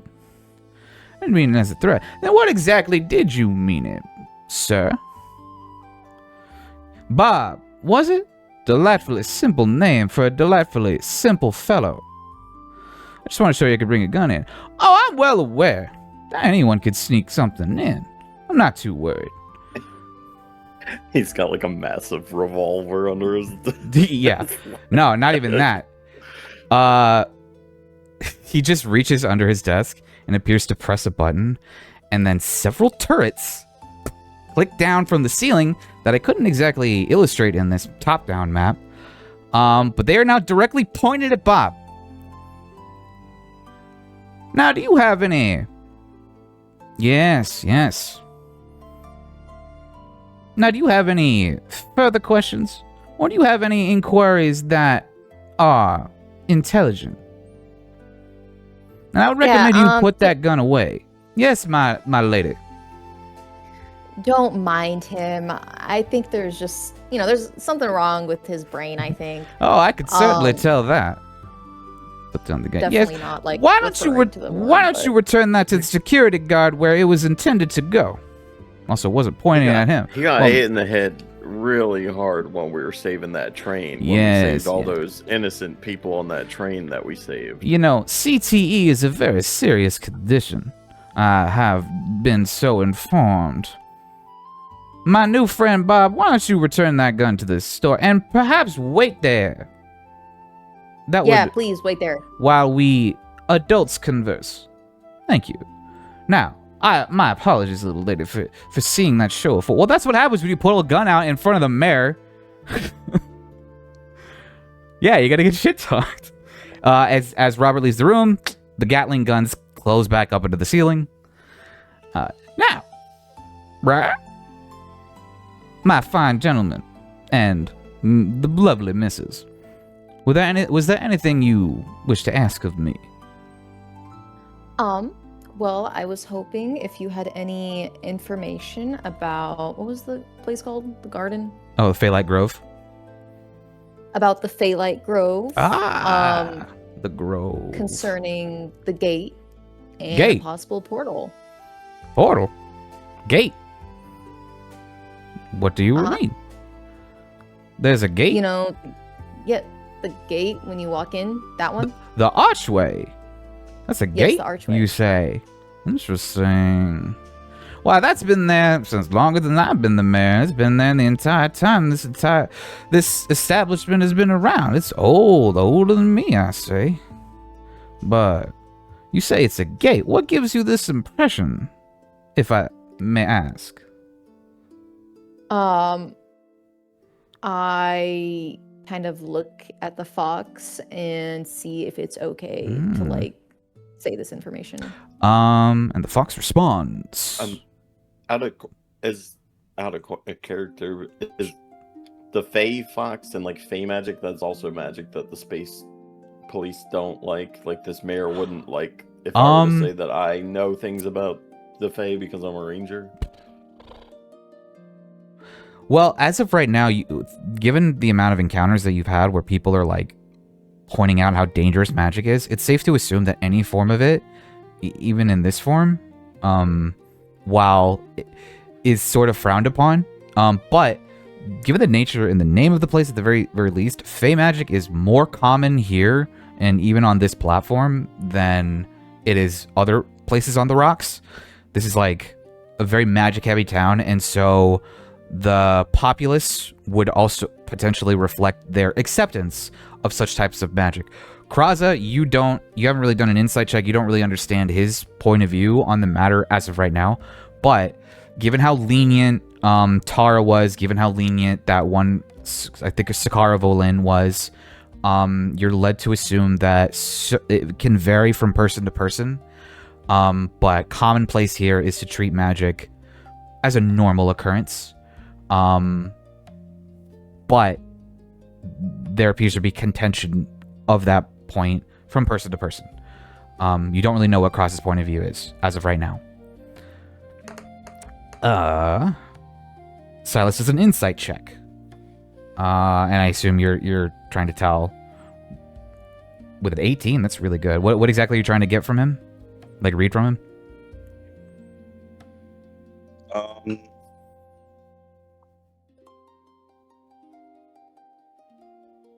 I guess I just want to know what he's thinking when he's saying this, or like what he actually means. So when Rhea talked to him about the gate, he appears to be honest and truthful about it. He'd never really considered the Grove to be anything other than a tourist point, like a nice place to go, very quaint. Ooh, blue trees, that's nice. But like his attention is been divvied up to something that occupies his time much more. So when you come to him with this being the first question that you come across, it's just like, huh, that's weird. Sure, whatever. Like, yeah, it's a wonderful establishment, wonderful place to eat, very serene, very lovely. Like, but as far as like magic goes, like typically you can kind of tell that he's much more business oriented, much more like. Doesn't really do much to me. Magic has become sort of like a dangerous thing. Like at its worst is like the consideration that Kraza would have for something like this. It's just like dangerous, unknowing, don't really care until it becomes a problem. That is what the disposition that you sense from him. With an 18, really good. Does anyone else have anything before I get back into character?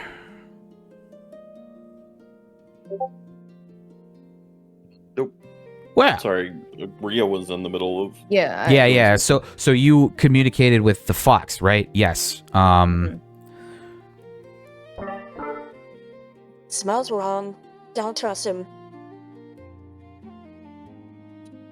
I don't trust him. I wouldn't if I were you. But looks tasty. For some reason.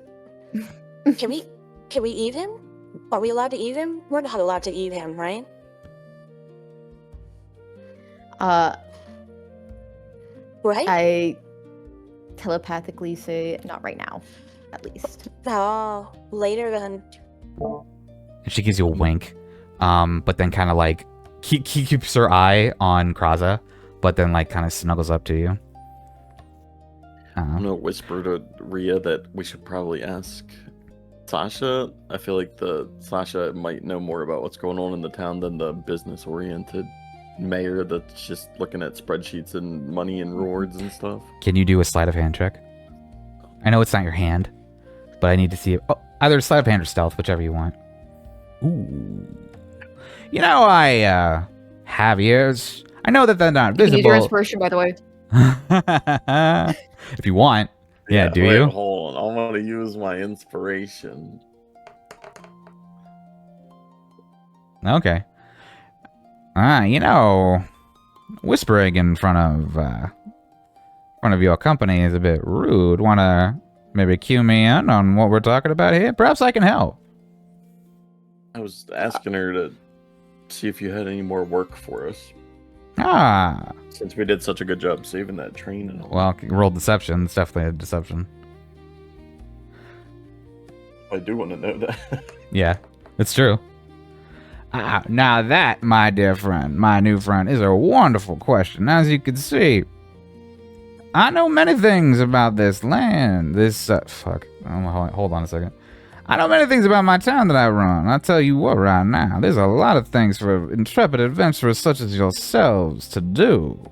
I imagine you stopped on the way to the markets, checked out the bounty board, a few ne'er-do-wells that are in need of killing.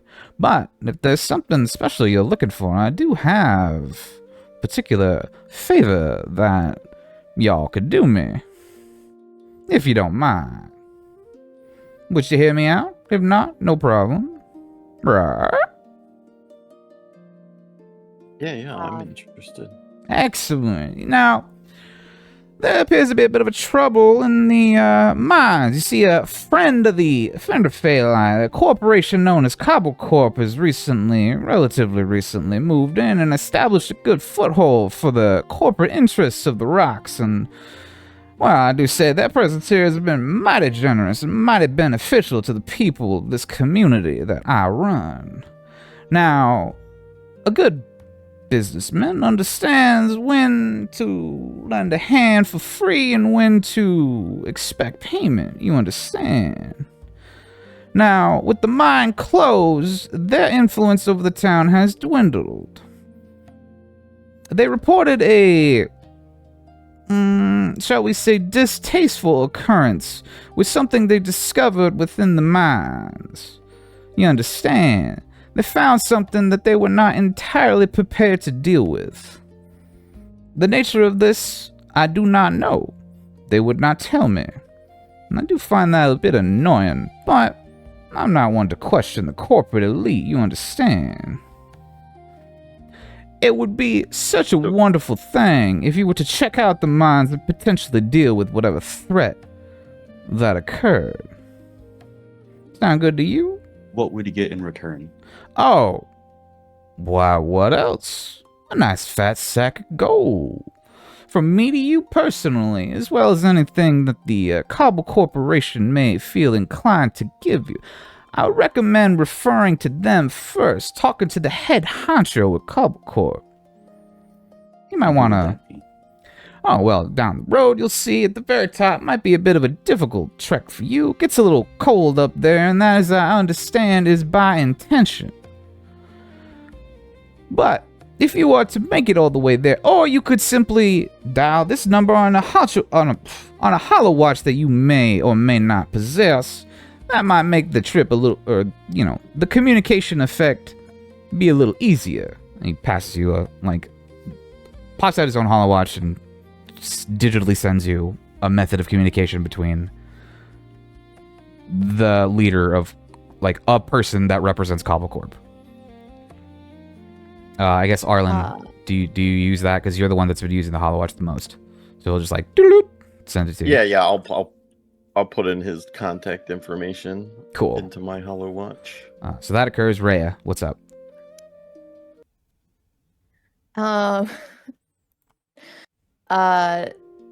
So, Uh-huh. sorry, this is kind of. So Rhea will like bend over and like put her hand on the table, and then her like knockers are Your like knockers? bouncing like Did anime. you say knockers? Yeah. Her knockers start like bouncing Ah. around like all anime like, and then she's like, "Can we get anything else for this?" And I want to do persuasion. Roll persuasion. Flat persuasion. Yeah. Okay, and with D4. Yeah, with guidance. Yo. 18.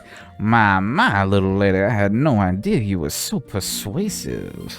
You say you request a little bit of an extra incentive for this little quest of yours. That I can understand, and I respect. I respect an intelligent businesswoman such as yourself.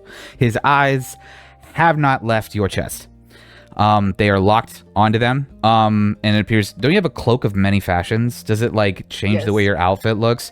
Do you think like it's subtly like reduced the V line of your by perfect? My, I've never seen such a wonderful specimen such as yourself. My lady. Oh, I couldn't possibly. Well, with a little extra incentive, perhaps an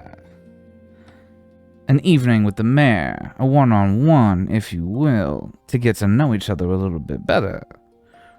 Would that suffice for an added incentive?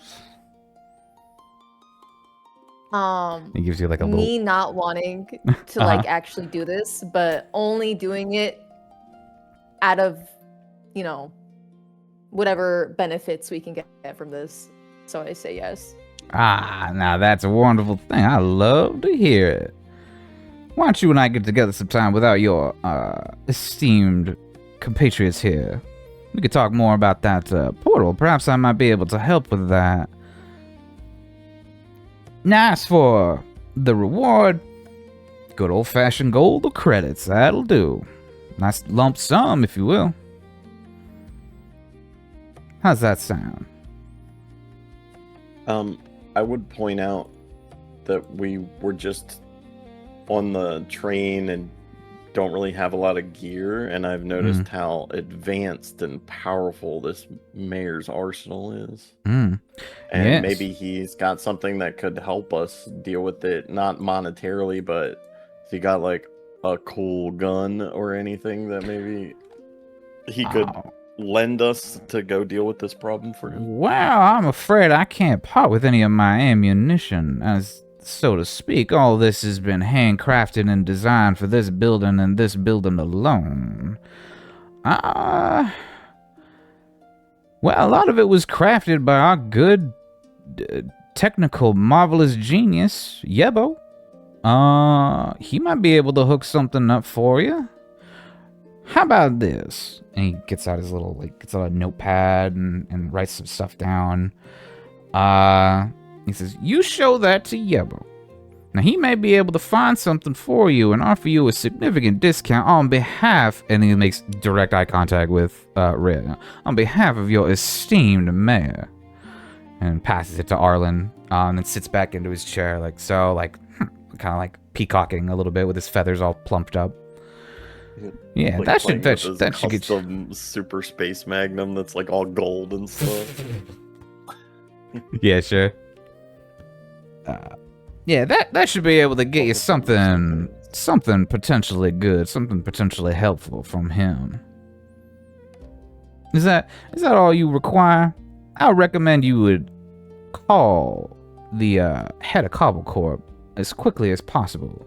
Their influence is dwindling, and as such, the economy benefits are also dwindling as well. And there's one other thing I wanted to mention. On the cart that you so valiantly disposed of Velquin on, there was a shipment of animals. The receiver of that animals would like to pay you an additional reward on their own. A wonderful person known as Gold beetle. Matthias? I think his name's Matthias. Matthias Aubert owner of the wonderful Old Bear Ranch.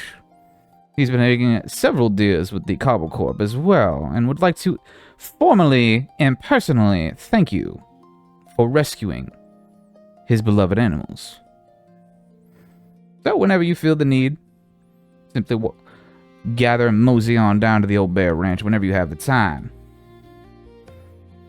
Now, as my time is quite limited sometimes, if you have any other questions or quarrels or concerns, otherwise get the fuck out.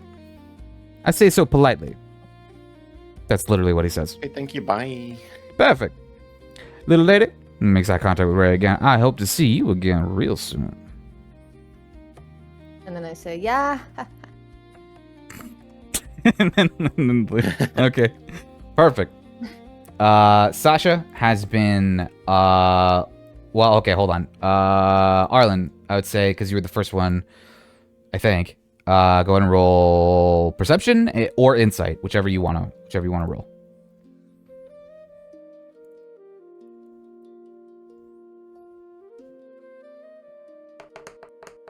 Nice. So she was definitely eavesdropping, but she was doing it very stealthily. With her tabaxi ears, she has heightened hearing, and when you walked out, her ears seemed to be pointed into the direction of the mayor's office. And then when she notices you, snap back, and she appears to be on a clipboard, writing things down, tapping things on her holowatch. And she goes, Well, I hope the reward for your hard work is worth it. And what do you think of our esteemed mayor? Sorry, man. He's something. Yeah. Like it or not, he keeps the peace and knows how to handle a budget, so to speak. Did you have the chance to talk about his wife? And About his what? Wife? She kind of looks at Rhea a little bit. Not in a judgmental way, but in sort of like a I'm informing you sort of way. yes, he likes to keep his private life private.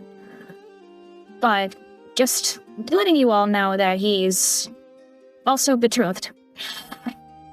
In any event, thank you. There was actually an additional thing that I was hoping you all would help me with, if you don't mind. Mr. Bob, was it? I hope he can hear me. You may come in. That little mishap is more than okay, and more than understandable. So yeah, Roy, I don't know if you can hear me, but you're allowed to come in now.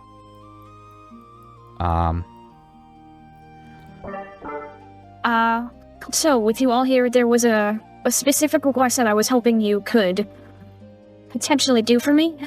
Again, it'll yield a rather significant reward if you can find this person. What do you say? Yeah. What do you got? Okay. There's been there's a missing person. Someone kind of dear to me and also dear to the community. She frequents, or at least she did, she frequented the Dashing Deva quite often. Ooh. Hold on. I gotta get the fucking name.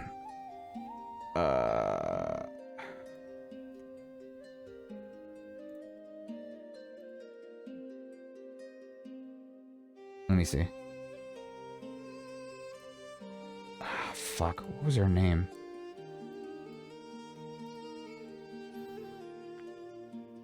Alright.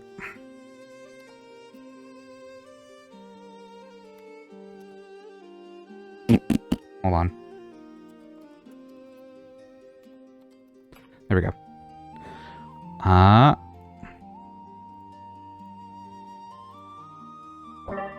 Yes. She's Gone for... What the hell? She's been gone for almost a month. She was a part of an adventuring party not dissimilar to yours.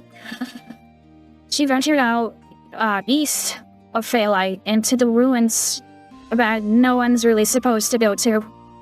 Or at least it's advised not to. The Death Howl ruins.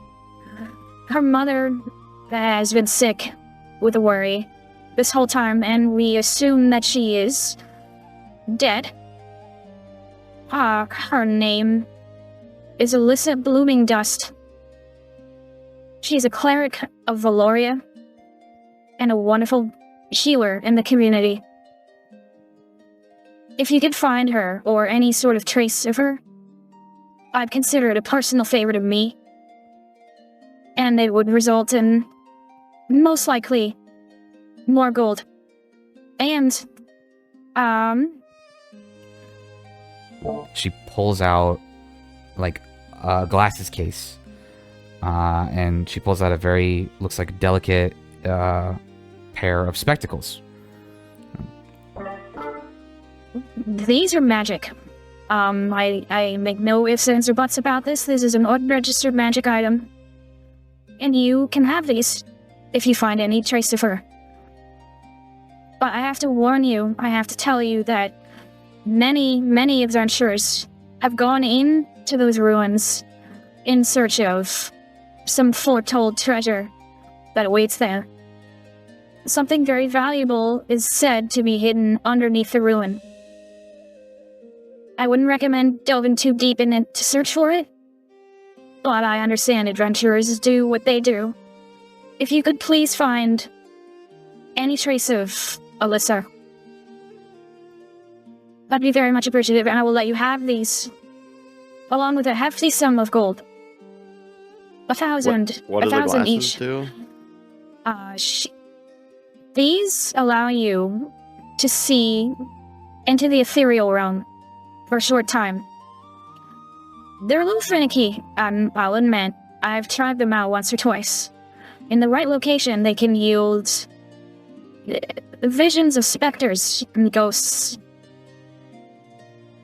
Would You'll be these able, glasses help us find her if we had them right now? potentially, if she's no longer with us. If you agree to this, you can have them. The gold you can look get for her. afterwards. Perfect. Perfect. Thank you. This is... I'll make sure that her mother knows that you did this. And she hands you the glasses of ghost vision, I'm pretty sure. Hold up. Wait. I have them. I know them. DMing, hold on, loading. Clockwork glasses of ghostly vision.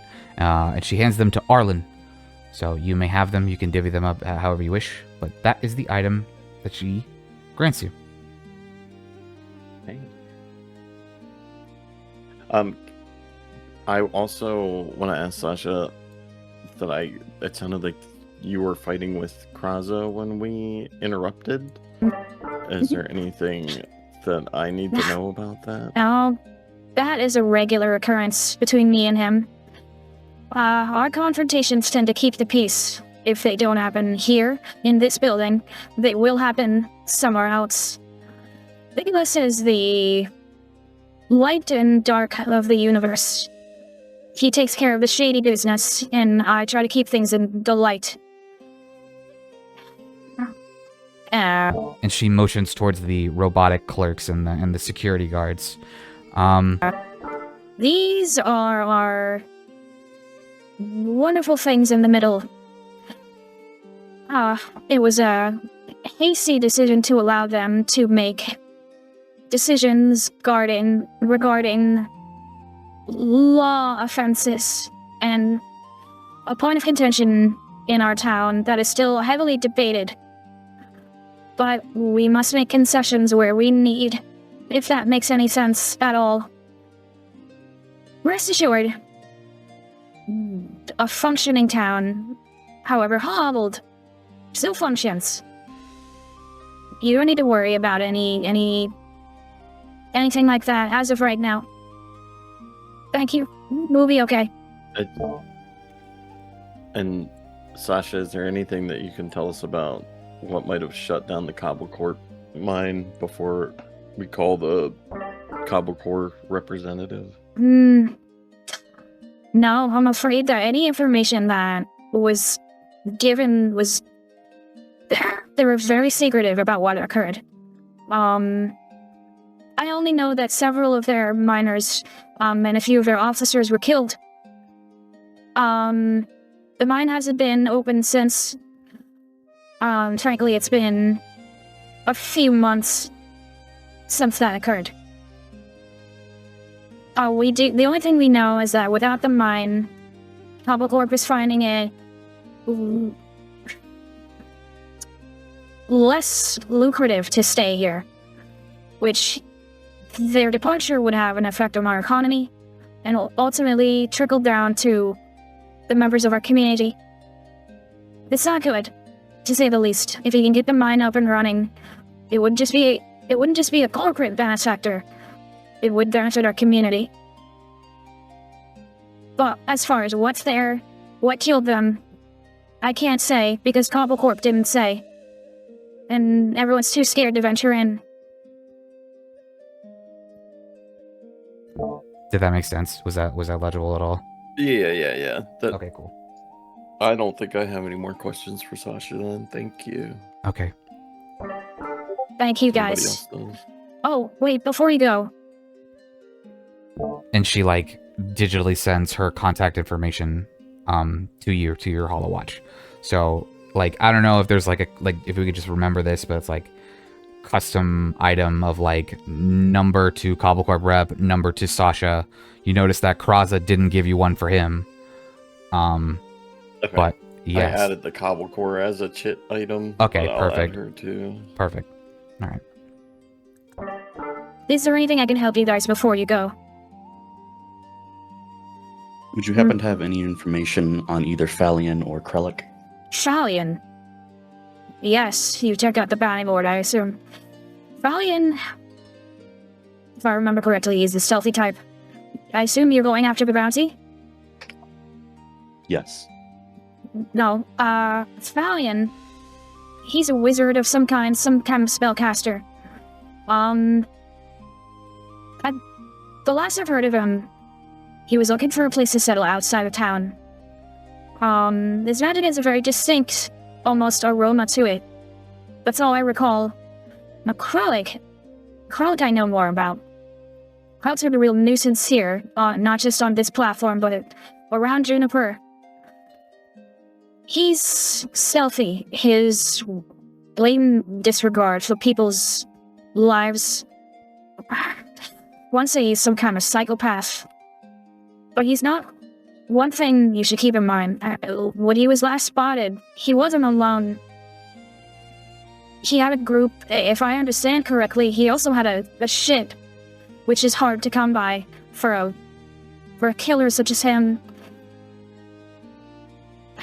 He's stealthy. I think. The roguish type, if you understand. And he's not one to be trifled with alone. He has a bit of Phaelite in some time. But that doesn't mean he won't return. I don't know what his agenda is. But just be careful of him. And you keep your eyes open. That's all I can tell you.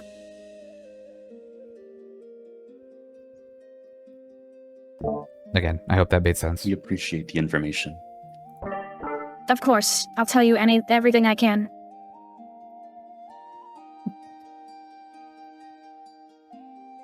Is there anything else?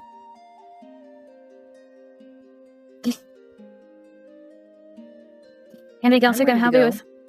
Okay. Thank you very much, all of you. Please feel free to contact me again.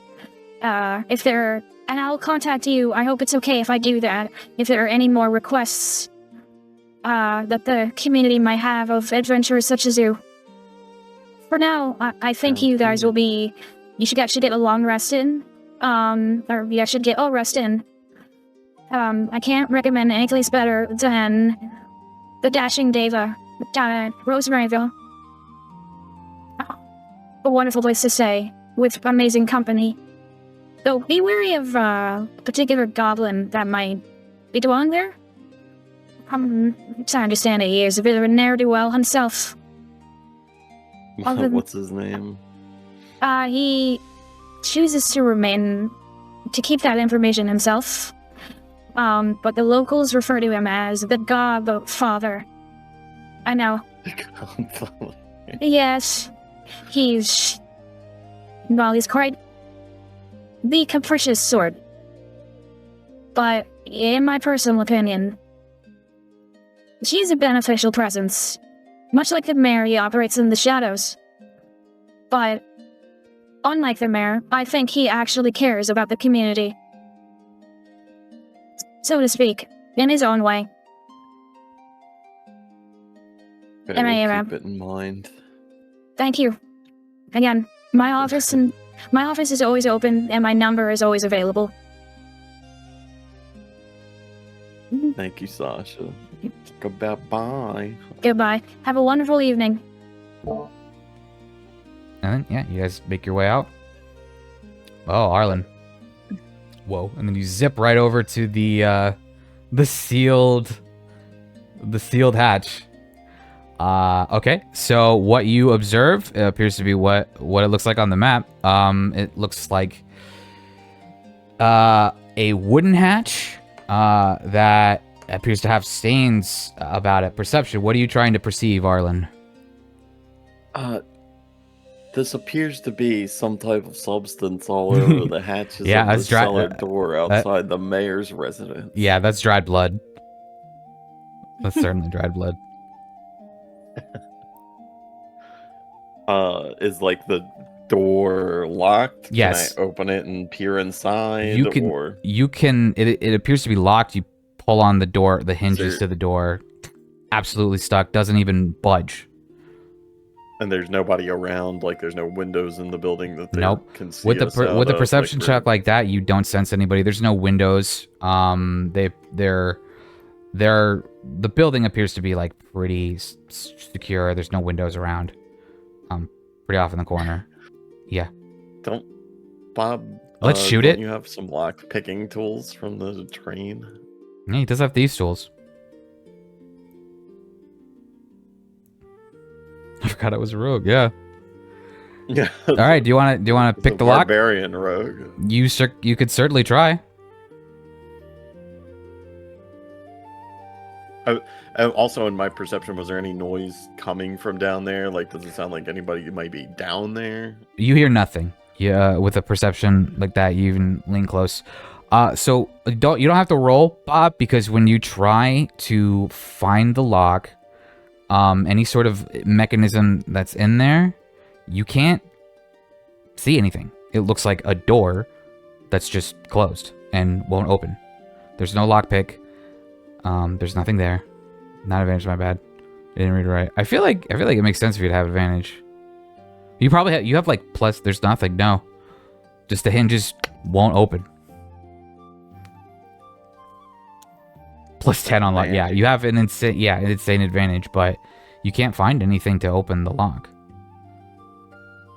You could. There might be enough room to. There might be enough room to slide something in between the doors, but it's like like that. You might be able to get a dagger, or something like that. Bucket, we're shooting it. Okay. Okay. Do an attack roll. Your gun or whatever. While they're doing this, could I look into the bag and see what reward I was given? Yeah. Yes, you receive 100 gold and 5 gems. Yes, 100 gold and 5 different colored gems. Wait, before I do a support, yeah. So Bob confers with the rest of the party. I want to shoot this thing. I want to know what's inside. Yeah, is it cool? I ask Kerwin if he can fit in between the cracks and take a peek down there. Kerwin, sure. He leaves your your trench coat. It looks like he's sort of waking up. His head's in a bed head sort of situation. All right, sure, I got this. And like cracks his fingers, goes right to the doorway. Ponders, looks around. Does a little knock. Looks at the hinges, checks the integrity of the hinges, sees if he can unscrew it. He can't. Hovers around it a bit, takes a big whiff of the dried blood, gives a little stick face. Like, what the fuck? He looks at it and he's like, yeah. I got nothing. And he flies back into your turn scope. Can't do it, sorry. It looks to be locked. Like, really, really locked. Like, Thank you, Carolyn. yeah. Well, hold on. I feel a little bad. It appears to be magically locked by some... And then Bob does a shot. You missed. No, you didn't miss. You didn't miss. You hit... It's a really easy target. Hit it square. Right in the dead center. Right where a lock would be. But then, right as you do that, a shimmer of blue, almost arcane, like appears for a hot second and disappears, and then a very similar blaster rifle comes right back at you and hits you square in the face. Ah. And you just take 1d6 damage. What's your weapon? What's your weapon? Did I miss by sight? You didn't miss. You got it reflected right back at you. You do like a dex save or something? Well, actually, an 8, I'll say, okay, an 8 doesn't hit you, okay, but just barely hits because you have higher AC than that. Just barely hits you. But you, yeah. So, my bad. You're right. And then, like, just barely, whoa. But you see that blue shimmer completely gone. And you suspect you know the source of the bloodstain now. Yeah, let's not shoot it. I don't think you should shoot magic doors, Bob. Yeah, you can see why it might be unguarded and why there's no security around it. I was expecting more Gatling guns to pop up. I love shooting doors. It's pretty fun. So it's unopened still? Yeah, it's closed. It's like super duper locked. You can't find a lockpick, and when Bob tried to shoot it, it blasted him right back, almost hitting him. Could I use detect magic on the door? Yeah, do you have that spell? Yeah. Sure. Can you remind me what that spell says? So, just so I know. Since the presence of magic within 30 feet of you, sense magic in this way while you use your action to see a faint aura around any visible creature or object in that area that bears magic, and you learn its school of magic, if any. Ooh, okay. The spell can penetrate most barriers, but it is blocked by 1 foot of stone, 1 inch of common metal, a thin sheet of lead, or 3 feet of wood or dirt. I'll say the door is not 3 feet, so you can very clearly, very obviously detect an arcane lock. The source of it is consistent and constant, and it is out of your reach. You could tell that deeper within down the stairs or whatever, there may be a mechanism beyond this door that is empowering the spell of arcane lock. But the source of the magic radiates with every ounce of wood, every bit of metal. It is encompassing the entire door, specifically the door exclusively. As well, there is an aura emanating from Arlen.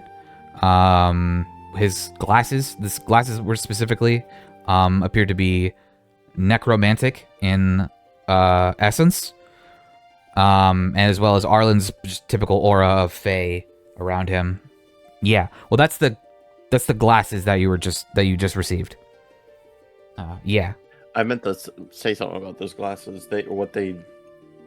Sorry, you do that and then I'll do this. Well, no, that's it. I'm good. Was that a sufficient? Yeah.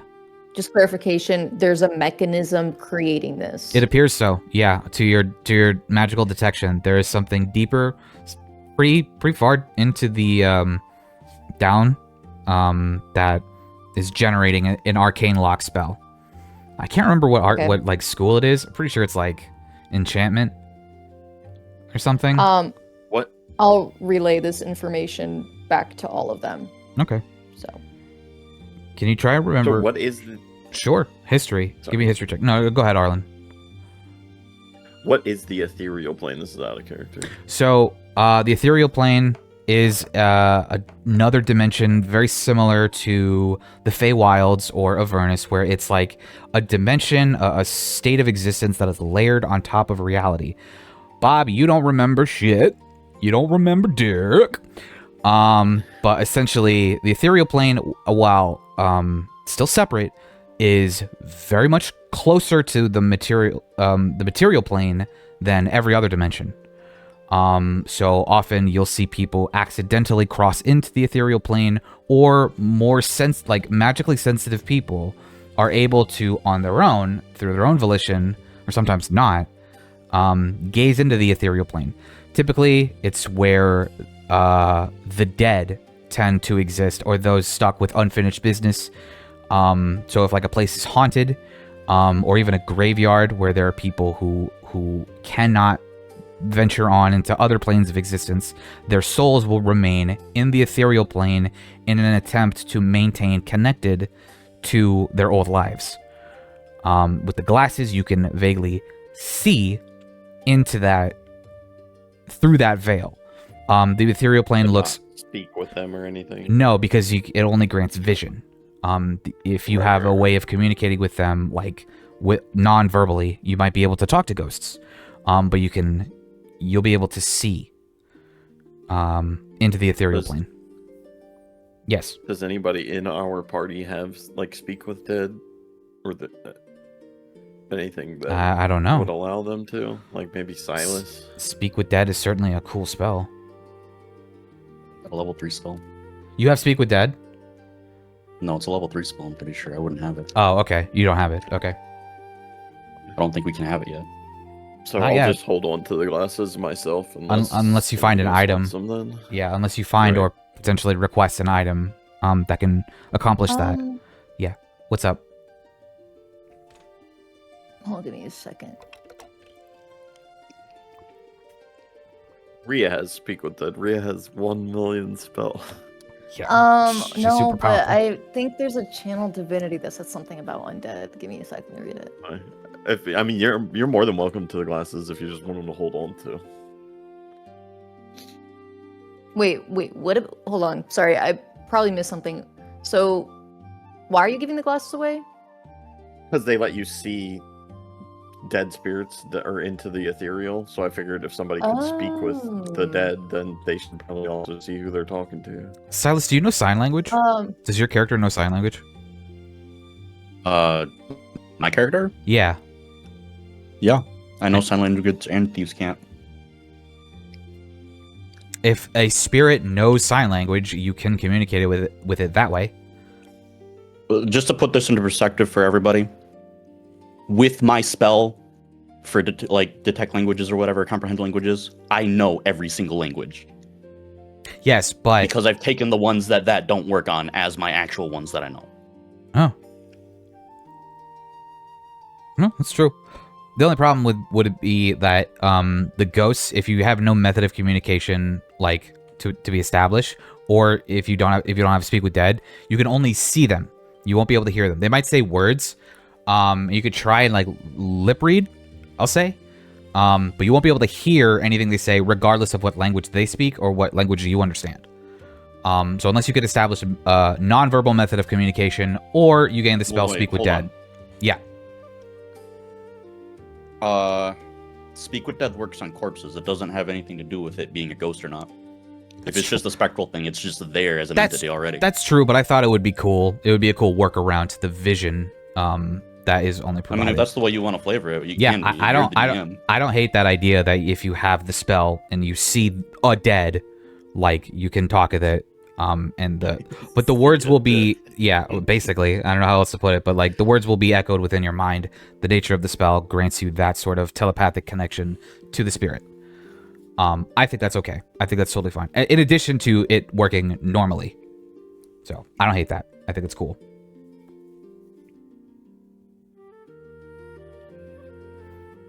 So yeah, so you guys are like but it seems conversing like this. Yeah, and it seems like there's also nothing we can do about this door at Yeah, this about point, the door. really. Yeah, the door appears to be sealed shut, and an explanation has arrived for how it has become covered in blood. It appears someone might have tried to do something similar. Yes, Rhea. I suggest we leave this alone for now and come back to it at a later time. I agree. Okay. And so the party has, after being foiled by the locked door, not the first adventuring party to fail as such. You step away from the House of Law and review the quests that you've gotten. You're now back in the overworld, where you can decide. Wait, so Yeah. you said 100 gold and 5 different gems? Yes, in each bag. So as well as another gems, quest. Yeah, what's up? do we just add like 5 emerald or ruby? Like, is there a specific gem? Yeah. You told me to add a custom gem, and then I'd put a note in it that said value to be determined because you right. Okay. You're not figured out the exactly. economy yet. Yes, thank you. Okay. There may be someone within the main market area, or even perhaps a jewelry store within Rosemaryville. Okay, I cool. wish that I could like share a custom item to other party members. Oh, it was Wait, only is that a you that thing that I got can that? do? No. No. Or did- Like I In could each share bag. the custom item that I made. Yeah, so go ahead and that you add, guys don't have to make to all it. of you, go ahead and add 100 gold, and then custom item. I think you can change the quantity of it too. Just like like gems, Yeah. basically. Like gems, 5, and then I'll determine their value later. What is party? What That's is party? that's equipment? shared inventory Okay. between everyone in the campaign. Okay. I vote for going to the mines because I have my own personal thing to take care of there. We have yet to rest. Yeah, it's been a while. Okay. You might start to get exhausted, and you don't know how long the mines could take. But if you wish to go to the mines, I will not stop you. You also know that the Well- Bears have requested to meet with you and offer you another reward. So I'm going to now that that's done, I could put one right here. Say, "Ba-doodoo."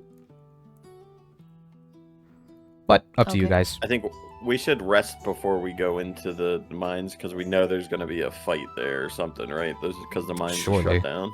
Surely. Yeah, So we yeah. should go into it at like full strength. And also we need to call the Obel tour guy and get like some information about it. Well, maybe we can do that while we're doing the rest at the end. Yeah. Sasha recommended you travel to the Dashing Deva. Perhaps the most prevalent inn and tavern / brothel in Rosemaryville. Brothel, baby. Yeah. So you take your time, get a few more hours. I was going to say it's starting to get dark, but it's actually always the same light. But you're starting to get exhausted. Your feet's starting to hurt. You want to sit down, starting to get hungry again. And you head your way over to Rosemaryville. I assume you guys are going straight to the Dashing Deva, right? Mhm. Okay. I'll just load up. Whoops. Don't look at that. Yeah, Avert your eyes! it's like the Dashing Deva. There we go. And here we are! Welcome to Home Sweet Home for now. Token browser, player. Bip, Bob, Silas, Arlen. There you guys are. Over here. Yeah, feel free to add your... Yeah, there you go. Perfect. Okay. I'm sure that you guys know this. But if you don't have anything selected, you can do drag, pan, and grab tokens and stuff without having to click every single time. Which I've just learned. Drag pan. What? Yeah, How's that like you know work? how there's like select and pan are two different icons up there? Yeah. If you don't click either of them, like unselect it, you can select and pan with the same mouse.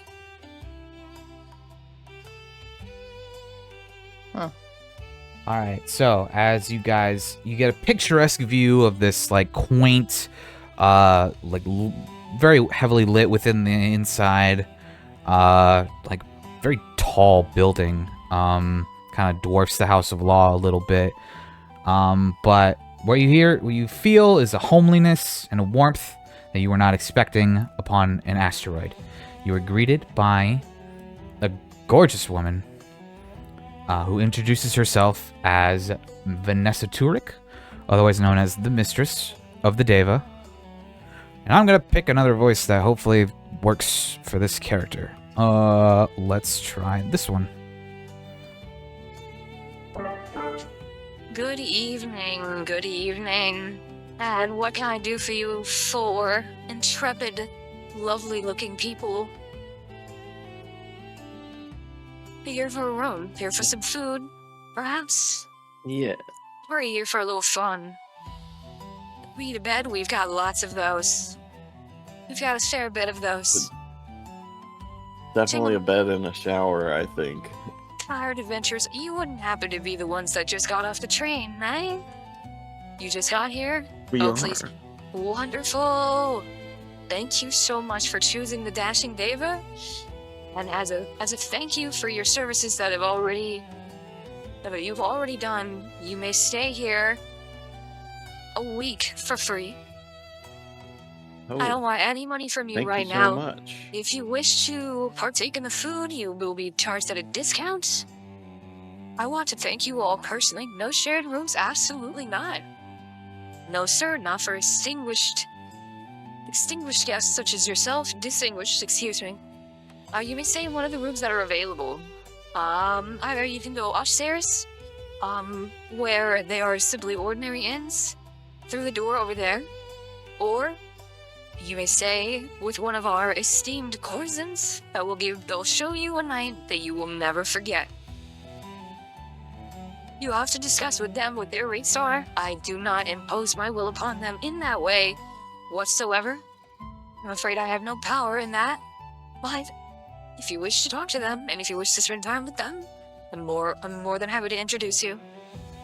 Until then, the rooms upstairs are free, and the food is at a discount. If you wish to talk to Jake, our delightful robotic bartender, or you can mingle among the crowd and wait for our halftime show.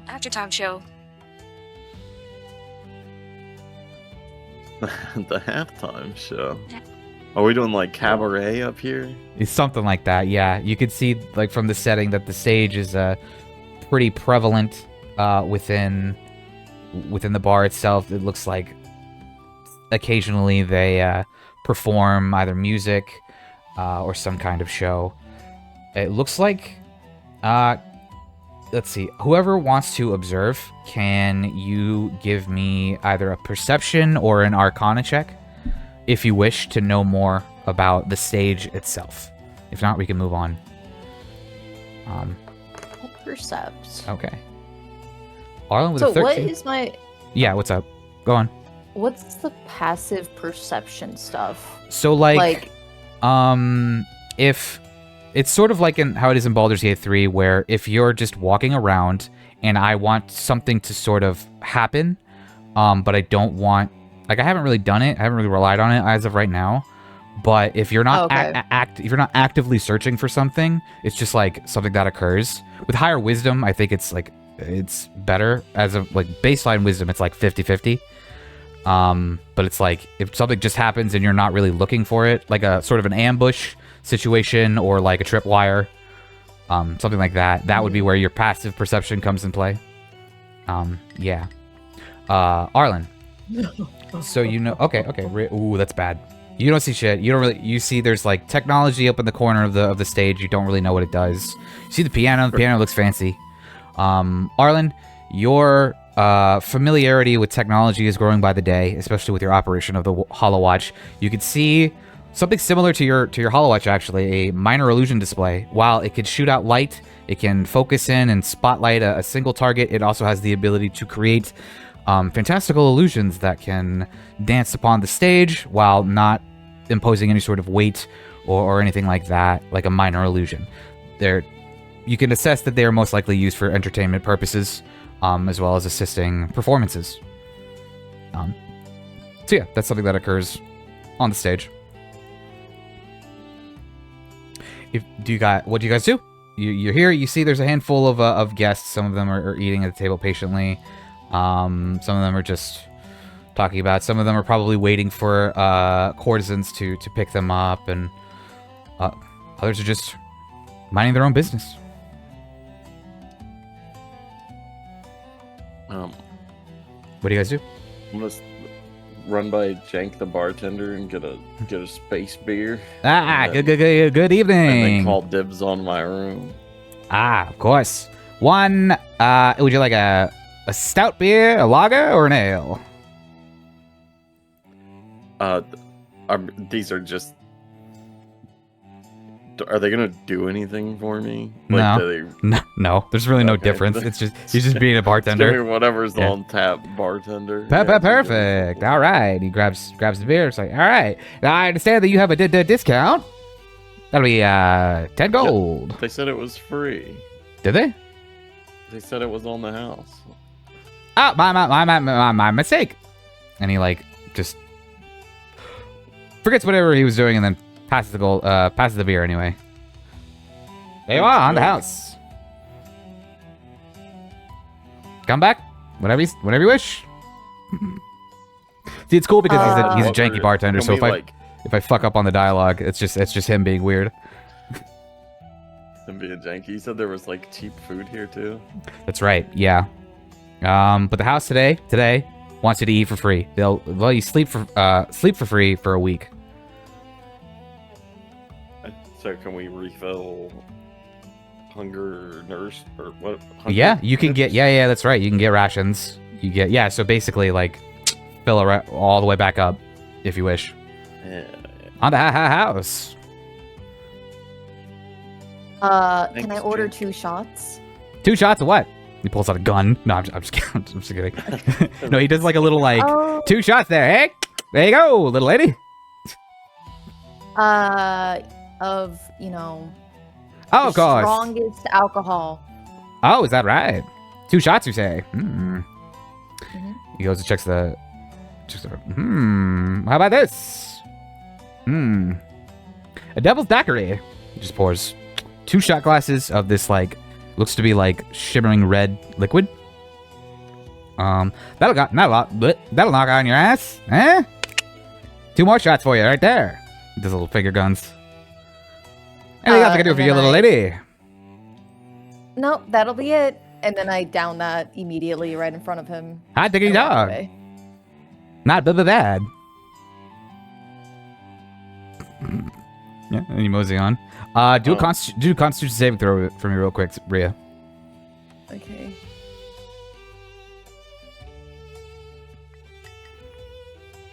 Oh, that's nothing. You take it like a champ. You don't even fucking blink. You down those shots like a fucking champion. All right. Yeah, I'll say that you guys can pull up extra chairs if you want to find one place. Like if you there's more than 2 chairs if you wish, or you could pull one from another table that's open. But yeah. Do we want to talk to the Godfather? Oh, wait. Rhea? Or Where's- do we want to go to bed and do it in the morning? Oh, so Bob. Okay, so Bob, you just go right to the bed. Okay, perfect. Sleep. Bob is passed the fuck out. Yeah. What does the party want to do? Well, Hmm. I don't mind going over there and talking to him. Oh yeah, the Godfather. Yes. Yes, you want to talk to the Godfather. I gotta get So back should in we the both head over? I'm kind of like sitting at the table, like eyeing them up, just because they got like the VIP gigantic table over in the corner and stuff, and they seem important. Oh, if you're eyeing him up, do a stealth check.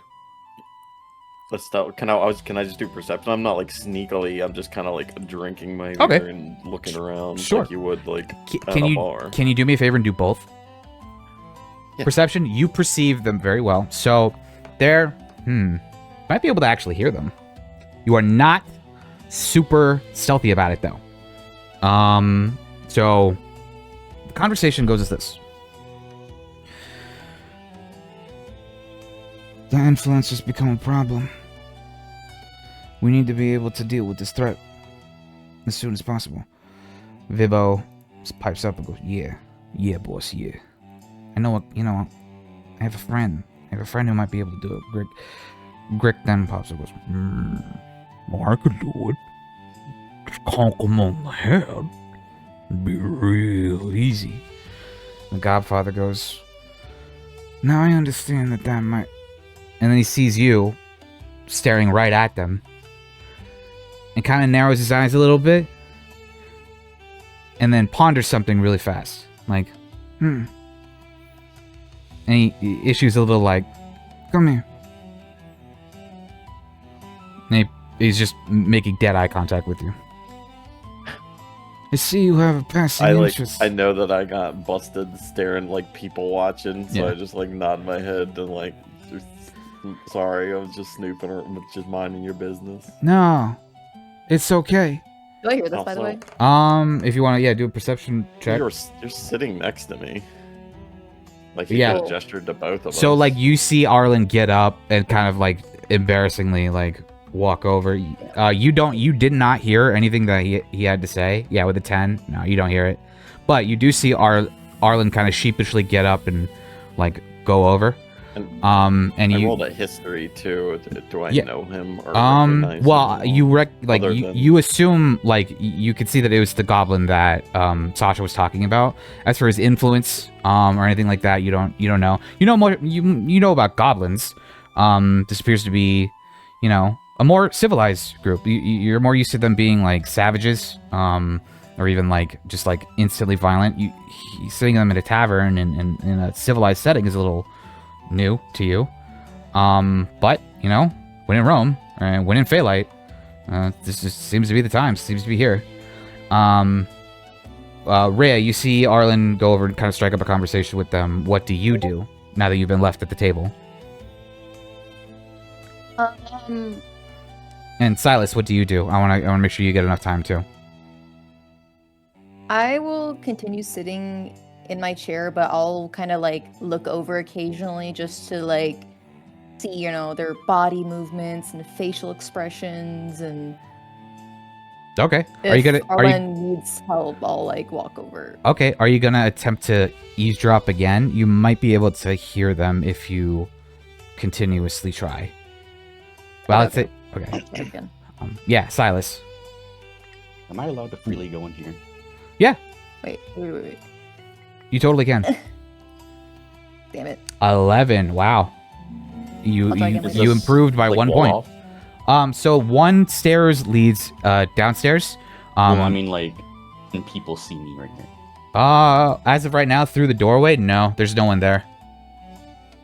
I want to resummon my familiar to be a Quasit. A Quasit. Okay. Yeah. So it is no longer a tentacle cat. It is now like I wanted it to be flavored so that it's a stat block of a Quasit, but it still looks like the cat. Oh, okay. Then yeah. So like essentially her form just kind of shivers. Perhaps her fur is a little bit more in different places. Her form sort of shifts a little bit.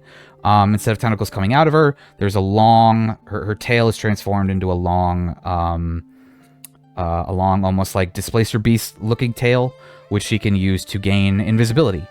Her and whatever sort of abilities, like her form shifts to match those. Yeah, I with have the with stat two. block up if you want me to link it to you. Oh yeah, that's fine. That's totally cool. With 2 little horns that pop up out of her forehead. Now, we might have to generate new images for that girl, because that's kind of cool. Yep. That's So a really cool idea. your magic is I want her to go invisible and fly over to above the Godfather. nice. Okay. Yeah. Let's put. Can you put a little blue ring around Serana to indicate that is actively invisible? Nice. Okay. She floats over. And as a familiar, you can perceive through her eyes, and hear through her ears. So yeah. So Arlen, you join the Godfather. And back into character. Here we go. Godfather talks to Arlen. It's okay. I welcome the company. Tell me, my friend, you appear to be a new member of our community. Did you arrive here recently? He's like prodding you for more information about your origin. I'm just gonna be pretty honest with them and tell them, you know, we just got here with the train and had a bit of a run-in with the space pirates, so that he knows I that I'm capable. I suspected as much. You, the talk of the town already, must be tired of hearing that, I imagine. Yeah, that's why we came to the inn. Hey. We're so tired of hearing it. Hey, what's a free room and board for a little bit of pestering, am I right? I bet It's you, a pretty good deal. bet you our mistress was quite nice to you. Must be nice. Arlen, allow me to introduce myself. I'm a man of wealth and taste, and these are my men, also of wealth and taste, but less so wealth. You may call me the Godfather. This is my crew, Grick and Vibbo. Introduce yourselves, boys. And Grick goes, Sup? And Vibbo goes, what's up? Please, my new friend, have a seat. Would you like some pizza? Perhaps a bit of alcohol to calm your nerves. Okay, Ray, you can definitely hear this. Yeah. I just ate like just now, but I'll definitely have a drink with you, Mr. Father. Please, I insist. He's a bit like an Italian mother, where he's like, no, you don't take no for anything. Please eat. Please, Yeah, I cool. insist. Get him a plate of spaghetti. Yeah, get a little bit of spaghetti up in here, huh? Gabagoo. Anyway, I'm glad that you've so foolishly decided to eavesdrop upon us.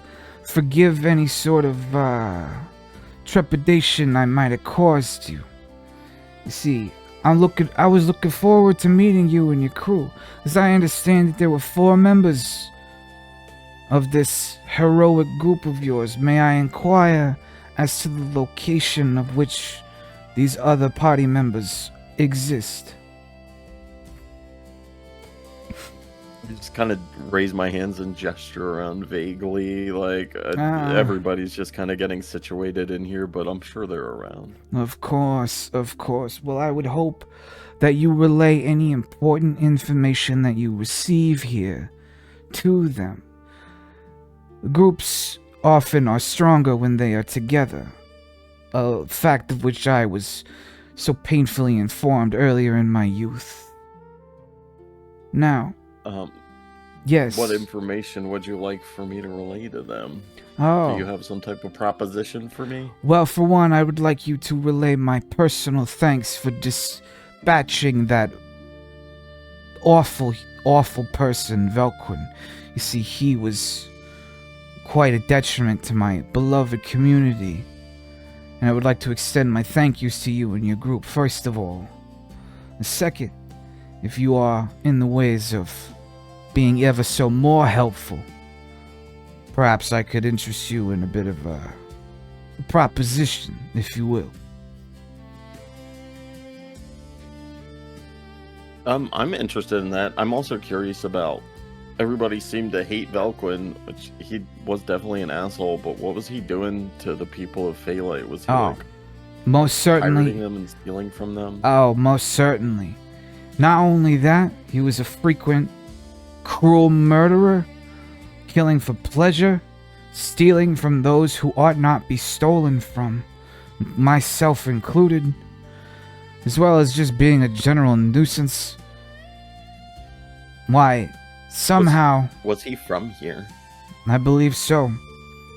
At least, he had, if I recall correctly, he had ventured here somewhat, perhaps 2, if not 2.5 decades ago.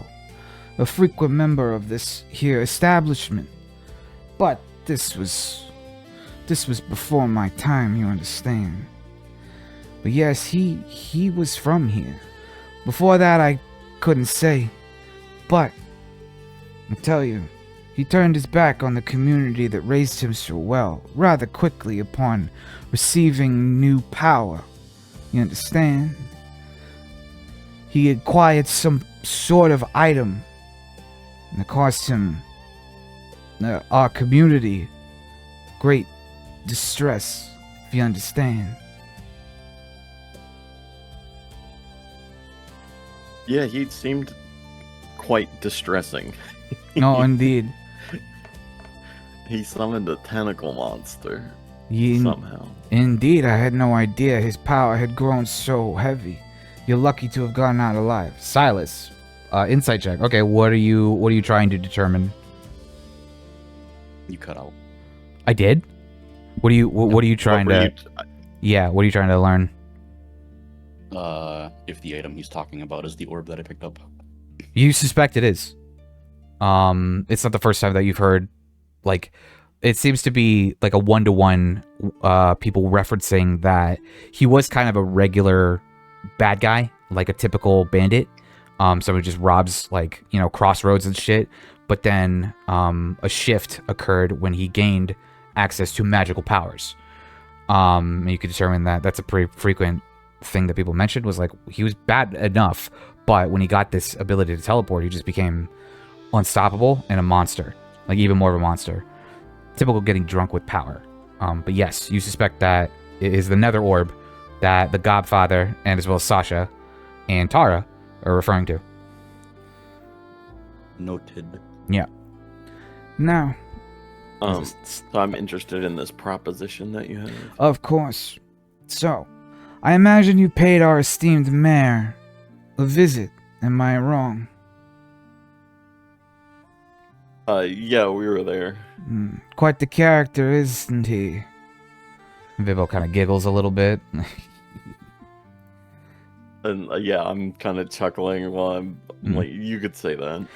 Tell me, can you give me your honest opinion on the man before I continue? He seemed like kind of a dick. Indeed. An accurate assessment. You see, he is responsible for the corporate influence in my beloved town of Phalite. I've been here most of my life. You understand? I don't agree that his influence keeps the peace. I believe he deters from it. You understand? But that is neither here nor there. We are not here to engage in threats against the powers that be. Only in ones that are threats, actual threats to our community. You understand? The corporate influence in this town has grown too high, and I believe the closure of the mines could potentially be a good thing. Have you ventured over to the Cobble Corp headquarters by any chance? Or made any sort of contact with any member of this corporation? If I may so inquire. We haven't, but I am going to be honest with them and say that the mayor asked us to like help get the mines reopened. That's good. And I'd like to have both sides of the story before I do anything, so I want to hear him out. Both sides can be difficult to acquire. I will tell you simply the truth. Cobble Corp is a bane upon our town and a bane upon our community. They seek to exploit us. No ifs, ands, or buts about it. From my perspective, they are a cancer that must be cut out. You understand? Now, I would never suggest that you do something nefarious with your power, but sometimes things must be done. You understand? If you so happen to exchange an in-person meeting with the head representative of Cobble Corp located in Phalite, I would ask you a simple, gruesome favor. Do you wish to inquire more? Or has this conversation concluded? I think I see what your meaning is, and I think that I can Good. get a face-to-face meeting with the head of Cobblecore. Wonderful news from a wonderful new friend. See, Vibo, this is how you conduct business between adults, between professionals. I thank you. My new friend, can I get your name? You deserve such respect. You can call me Arlen. Arlen, my new friend, my new wonderful friend. If you were to achieve such a meeting, I would ask a favor. You may choose to eliminate him by any means necessary, or if you do not wish to soil your lovely hands with blood, simply threaten him to the point where he will insist upon Cobblecorp's evacuation from my beloved Phalite.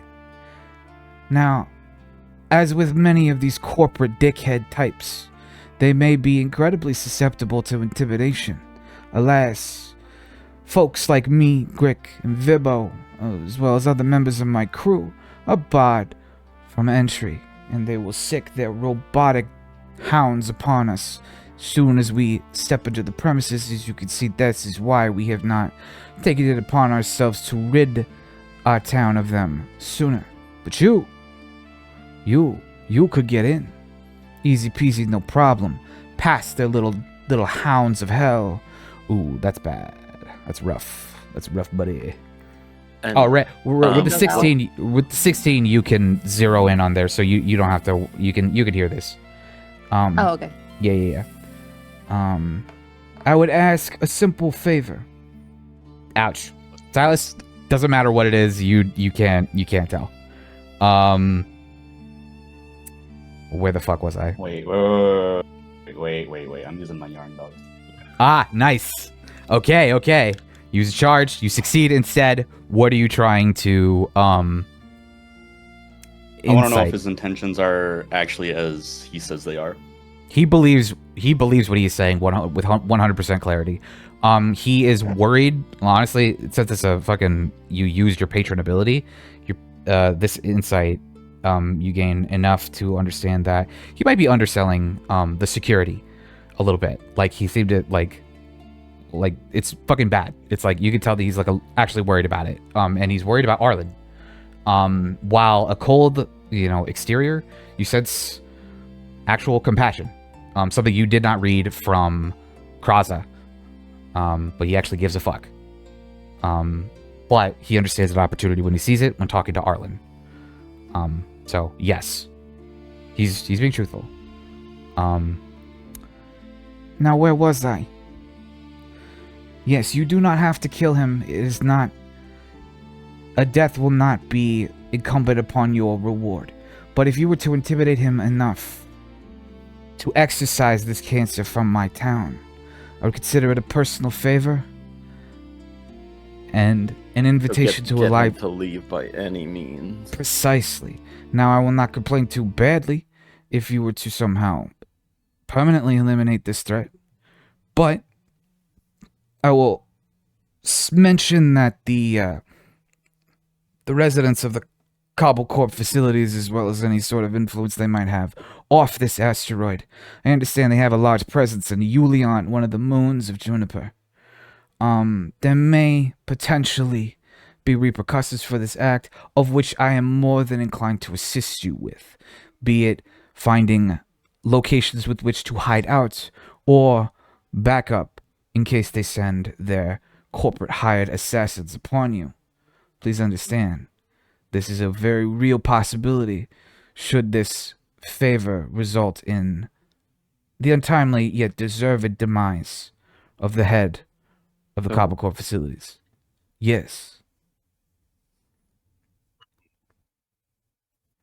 Do you know anything about whatever is causing the mines to be shut down? Is there some type of creature in the mines that was killing people? Of that, there is no doubt. They discovered something upon their, fuck. What's another word for, like, pirating? What's a synonym for Plundering. theft? Plundering. That's the word I was looking for.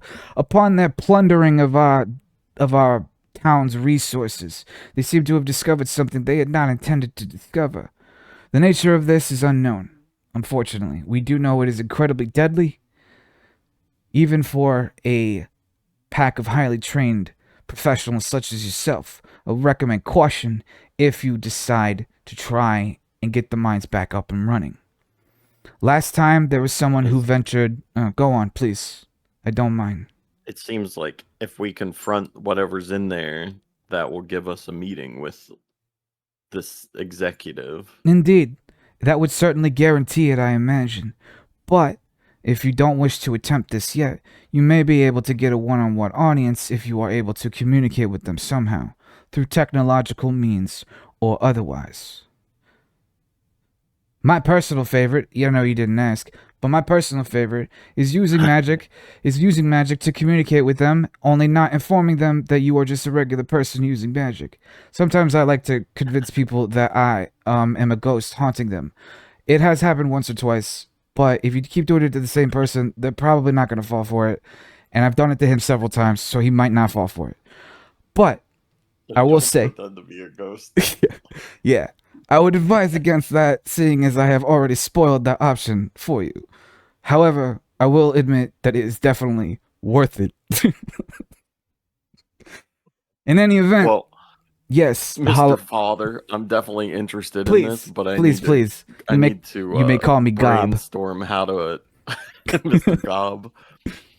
I need to talk to my associates and see how we would approach this. Of course. I'm interested. Of course, that is wonderful news. Arlen, regardless of your choice, it has been an absolute pleasure to talk to you here.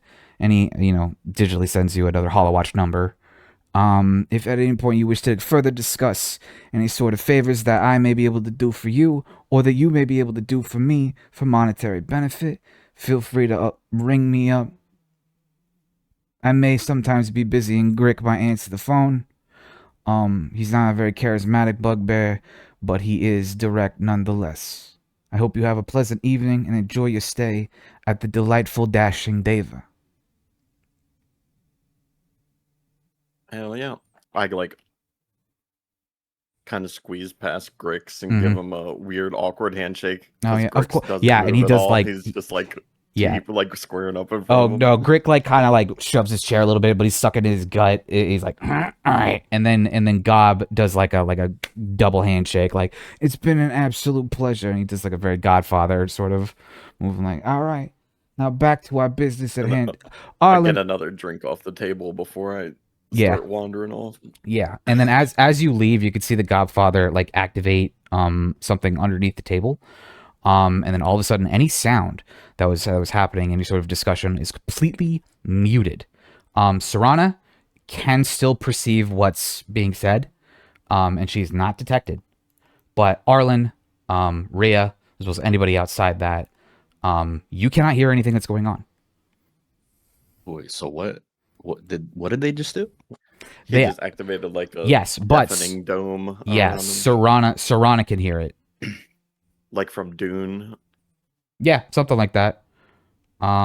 It's sort of like, hold on, can I get a little circle action? Yeah. Something kind of like this. But you don't see it. It does a little shimmer. I'll continue to eavesdrop then. All right. Now, do you want to hear what they're saying, or do you guys want to do your own thing? Either or. Okay. What does the rest of the party want to do? Because I'll keep talking. If you give me license to be this character, I will be this character because I love doing this character. I would probably walk up to be like, holy shit, to Rhea, but I'm interested in, because with Serena eavesdropping, I'm interested for Silas to hear it. Does Arlen know? Can you relay this That's information? up to Silas. Silas, can you do an Arcana check for me real quick? Yeah. Yep. Or did I perceive? Did I know that Serena was there when I was at the table talking? No, because she's completely invisible, right? So that's high enough. I'll say that you understand the shimmer that just occurred. You understand it better. Arlen, Rhea, you probably don't. Rhea, you probably missed a good chunk of that conversation, but you perceive some of it. Something about a job, something about Cobblecorp, something about community, but you'll have to rely on Arlen to fill you in all the details. Silas, you understand exactly what happened when he created that sort of bubble. You understand that everything outside of the bubble is imperceptible to the Godfather and his friends, but everything inside the bubble is imperceptible to everyone outside of it. So it's a dome of silencing air, basically. But Serana can still hear what's going on. But I understand me just talking in an accent for a little bit and talking amongst myself might be a little bit boring. So I'll let you guys decide if you want to listen in. Because I love doing the Godfather. I'm listening in. Only Silas can. But yeah, otherwise... I mean, if they want to talk first, they can talk first. Otherwise, I can listen in on what they're doing. Okay. Well, it goes a little something like this. All right, now that business is concluded, I'm glad he came over, but holy shit. I really wish he wasn't eavesdropping like that. Probably should remember to keep this thing on. Bibbo, why don't you remind her to keep this thing on? Bill was like, I'm sorry, boss. I'm stupid. You know I'm stupid. It's like, don't talk down to your stuff. You're a beautiful, beautiful goblin. Don't you ever forget it. Grick goes like, yeah. You're an ugly motherfucker, and don't you ever forget neither. Now, well, it appears that the business is concluded because now we have our own little private assassin. Or at least, hopefully. Do you think he's got to do it, boss? I certainly hope so. In any event, their presence can be nothing but beneficial to the community. Any other things? Do you think they could talk about? Do you think they could research? Do you think they could do the thing that's downstairs? Downstairs? Oh, you mean those noises? That shit, yeah, we should probably... Well, this is Tarek's joint. We don't have to meddle in anybody's affairs. We allow her to do the dirty work for them. Otherwise, we're starting to get in other people's business, and it's a little weird. Yeah, we'll do things if they ask us. We won't do things that they don't. You understand, Grick? Yeah, boss. Okay. That's gonna be his voice from now on. And the conversation goes a little bit like that. I'll let you guys go on. I don't want to hog the spotlight. What do you guys do? As there's a sort of dimming in the lights. But you guys, whatever you want to do, go do it. And I have another event, more or less. Let me set it up. But yeah. What do you guys do now? You're eating your food. You're in the Dashing Deva. The ambiance is wonderful. The Godfather is adorable, and he is definitely going to be a recurring character. What doth you do? With the gabagool. What the gabagool? Holy shit, those guys just gave me pizza and asked me to kill somebody. They implied that they might want you to kill someone. Totally cool if you don't. Yeah, they didn't say it out loud, but I have a criminal background, so I knew what That's they true. meant. They were definitely asking Yeah, that's me. probably why he was super cool with you to begin with. He's like, a fellow entrepreneur, so to speak. Yeah, of course. Wonderful. Fuck, where is it? Yeah, what do you guys do? I decided to go to bed. Okay. You find either a room amongst around Arlen. That room that you're standing in appears to be taken. It looks like like etched into the wood is a little sign that says Deku. It appears to be taken. Okay. Bob found a room. Boy. Yeah. Bob found a room. Rhea, you travel into a room and you find someone just sitting down reading a book. What's her name? Or their name? Hold on. Loading. DM loading. You see a little like spinny circle in the middle, in the bottom corner of the screen. You find Sindlo Mirithan. Copy paste the name so that I don't have to fucking spell that horseshit, because holy crap. Paste, boom. A delectable looking Short, streaked sea green hair with golden eyes and pointy ears and deep brown skin sits lovely in the room, in the cuck chair, if you will, reading a book by candlelight. She closes the book, notices you, and goes, hold on. Not that voice. That's not the voice. Where's the voice? What is it? Alright, let me know. Again, let me know if this is completely illegible. Ah, finally.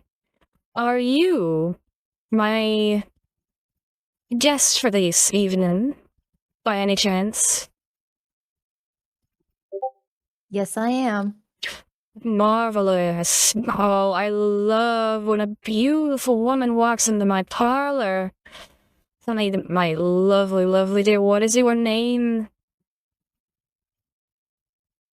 You cut out, by the way. I did? Ah, shit. Tell me, my dear, what is your name? My name is Rhea. Let's try this one. Let's see if this one works a little bit better. Oh, excuse me, I had a little too much to drink there. Rhea, that is such a lovely name. Tell me, do you have any experience with people such as me? No, I don't. Well, you understand the transaction that is implied. Cheat. She leans a little bit closer and kind of takes your hands and rests them on, like, her hands are palms up and yours are, like, resting in her hand. She's making very deep eye contact with you already. Extremely sensually. I pull my hand away and I say, none of that. We don't need to do any of that. Oh, Um, my deepest apologies. I'm so sorry. I get ahead of myself sometimes. I really like this job, and when someone as gorgeous as you walks in, I can't help myself. My mistake. Sorry. How can I help you then? Oh, I just need to be pampered a little bit. Do you offer Pampered? that type of service? Need my Absolutely. nails done, need my hair brushed. Her eyes kind of, like, widen and light up, like, yeah. Oh, perfect. Absolutely. I can certainly take that. Okay, I have a full spa package. Although in this room, I'll have to gather some materials from my room upstairs. But I can meet you down here in, say, 10 minutes. And, we'll just have a wonderful girls' night. What do you say? And That sounds good to me. I'll do everything you request. And not a sliver more. Trust me. And Yeah. She kind of, like, hurries out and lets you go back, and she disappears for a little bit. Boop. Yep. And in the room, you see an open pizza box, sort of half-eaten, and you see a book sitting on the corner. It appears to be one of those steamy romance novels that is apparently a rental from Lady Thornapple's. But honestly, the room's pretty bare, and the bed seems to be not made. But yeah, a pretty decently clean room, to be honest. So Sindolwi, that's how you pronounce that, is going off. What does what others do? I'm just trying to find a room that doesn't have anybody's name carved into Oh it. yeah. What's the time of day? Well, it's not exactly a normal day-night cycle. But it's commonplace for everybody to take like, basically Gaian time, which is the equivalent of Earth. So it's about midnight on, like, the official clock. It's like nighttime, but there's no real change in the lighting outside. But the lighting inside seems to be very moody and dim. Arlen, you've unfortunately encountered another taken room. That one in the corner appears to be fine. But there is some clothes lying about. But they don't appear to be anyone's nearby, so you can sleep in that one. You assess. you actually have maps for like here, here, and here? No. Ow. Actually, wait. Downstairs. I have a map for downstairs. Upstairs, I have but And that's here. yeah, you can go. You can go upstairs there. You can go upstairs. Do you still have the spa map? Here, spa map. Like the bathhouse you were making for this? Oh, no. But that is I could poop that one out in a day. So I can go here or here. You can go upstairs. You can go downstairs if you choose. It's not locked. But essentially there's like an upstairs area, and as of right now, it's basically just rooms. It's just like a typical inn, like there's numbers and stuff. So it would just be me going to a room then, essentially. Yeah, exactly. As of right now, because there's no, you know, there's an upstairs. What you can see is there's rooms, and there's like a space that you can look down upon to see the stage. And like there's like a balcony sort of area. But other than that, there's rooms. Yeah, so you can find one upstairs.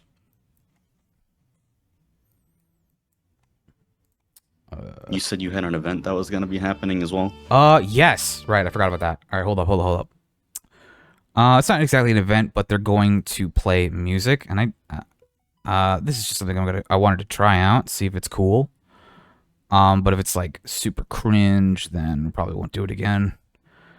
Do I need to turn into your stream for this? Well, Because I like to not be tuned into that just in case. No, I'm not streaming. Like, I'm not live.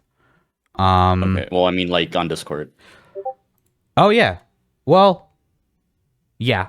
No, actually, no. It's gonna go through my voice if I do it right. I'm trying to find Okay. trying to find the file. I can't seem to find it. There's no way it's there. Where the fuck is it? Oh my god. Okay, you guys can feel free to do roleplay or something, or inquire about something until I find it, because I don't exactly know where it is anymore. Since Arlen's sitting in the table across from me, I'd here like to filling mention files. that I'll also fill him in that I was eavesdropping with Serana, Okay. and that I overheard Well, I them saw talking that about like an little assassin. Okay. Well, yeah, I was gonna tell you.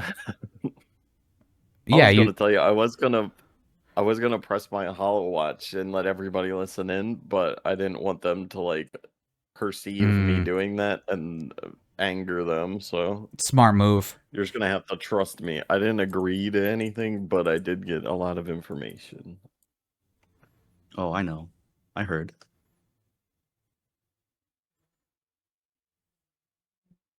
And I guess we could plan to like work like that in the future. So like I know that Silas has done that with Serena.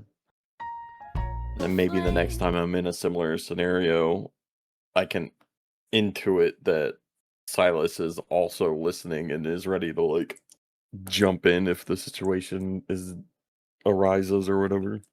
Full disclosure, I probably should have made it a sprite instead of a quasit. What's the difference?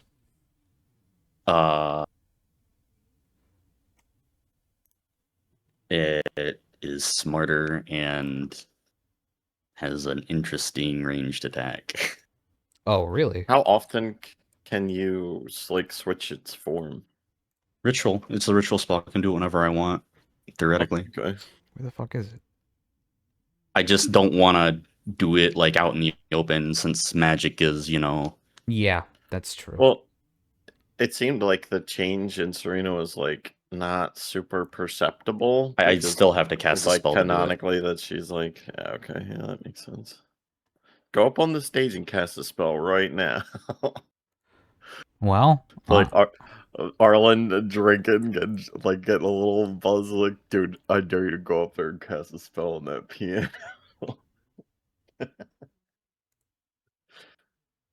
Is this any magic that's like literally anything? well, in Phalite, it's pretty lenient. And it really depends on, like. So prestidigitation would be fine. I mean, sure. For most people, yeah. You have yet to come across anyone who would really be all fucking offended, essentially. It'd be like, Okay, I can't It's figure gonna out how make to do Arlen's this. Beer volume. tastes like soda. Okay.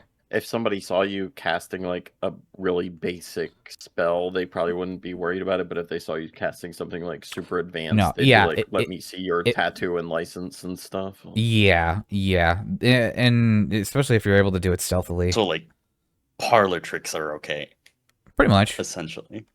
Okay. I guess depending on who you do it in front of, like you could get like a really strict, like a really conservative anti-magic user or something. Yeah, I guess that those- would tell on you for DM, like, I cast prestidigitation on Arlen's pants and soil them. oh, not All right, his cool. pants have been shit. The fairies seem a little. Unshit my The pants fairies and right now. yeah, they seem a little pissed because they're also hanging out in there. Can I? I don't Can I roll to actually. Okay. save that? Can I roll to save that? It's not a save. I don't think. No, it just happens. You don't Bullshit. have a choice. It just happens. That's fucking funny. Okay, there it Like, is. Jesus, unshit them. Unshit my pants. you want shit my pants right now. Oh fuck! I left my guns at the mayor's house. Oh yeah, we'll say retroactively that you picked them up on the way. Yeah, Greg was chill and like gave you back. All right. Yeah, Greg like followed me outside. Hey, you forgot your firearms. As you're having these conversations, the lights dim as if it's the beginning of the the fucking opening credits to a movie in a movie theater. As Saretha Midnight walks out, and as the curtains open, you see instead of a backdrop that you see on the fucking map, you see a starry background with Juniper in the distance as if she's walking out from the asteroid belt herself. She steps out and you hear the song, Please God, Let This Work. You hear that? It's really choppy. Smoke curls like It's really choppy. Yeah. Shit. All right, I guess what I wanted to do isn't going to work. I'm going to keep playing, and you let me know how shitty it sounds. Like pretty much none of the audio is coming through. Really? All right, hold on. Let me see if I can reduce the volume. Reduce the volume 50%.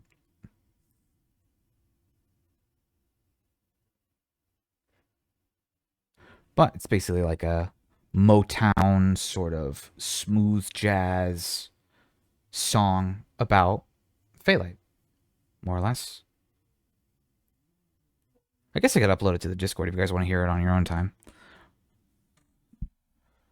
Let me see if I can do that. Do I have nitro?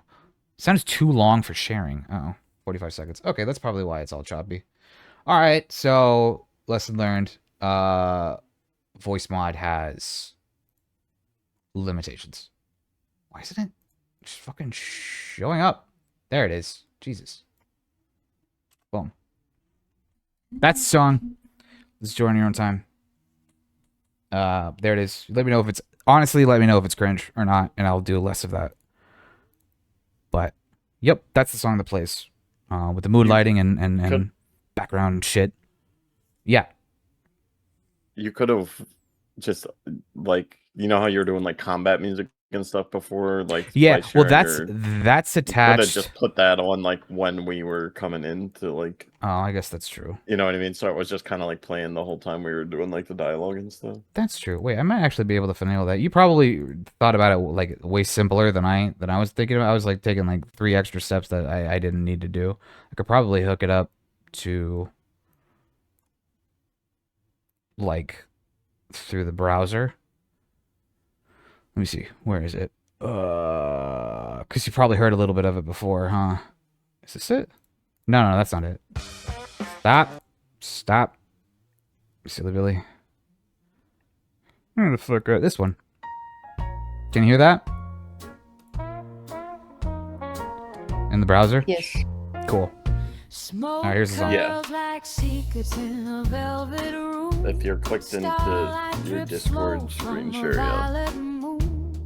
Juniper hums with the lover's sigh, and the whole damn town forgets to lie.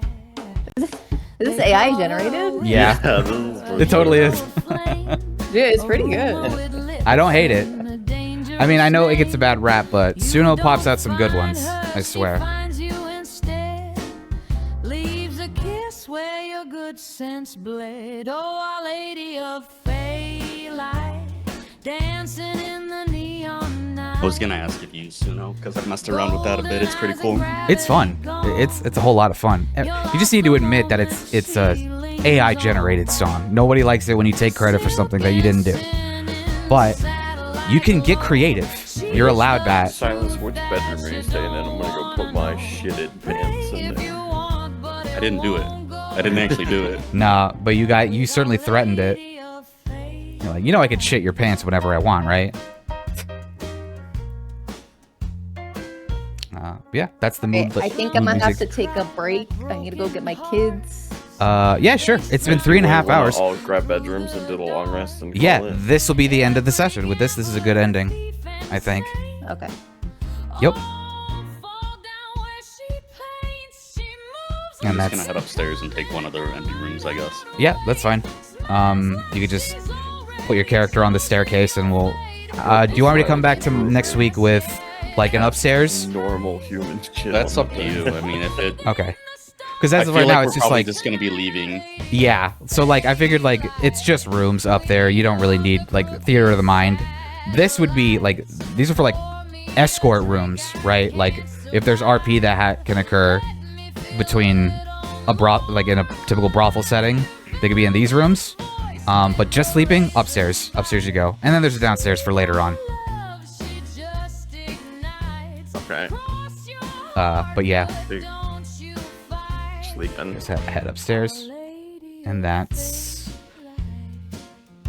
the session. Imagine credits are rolling,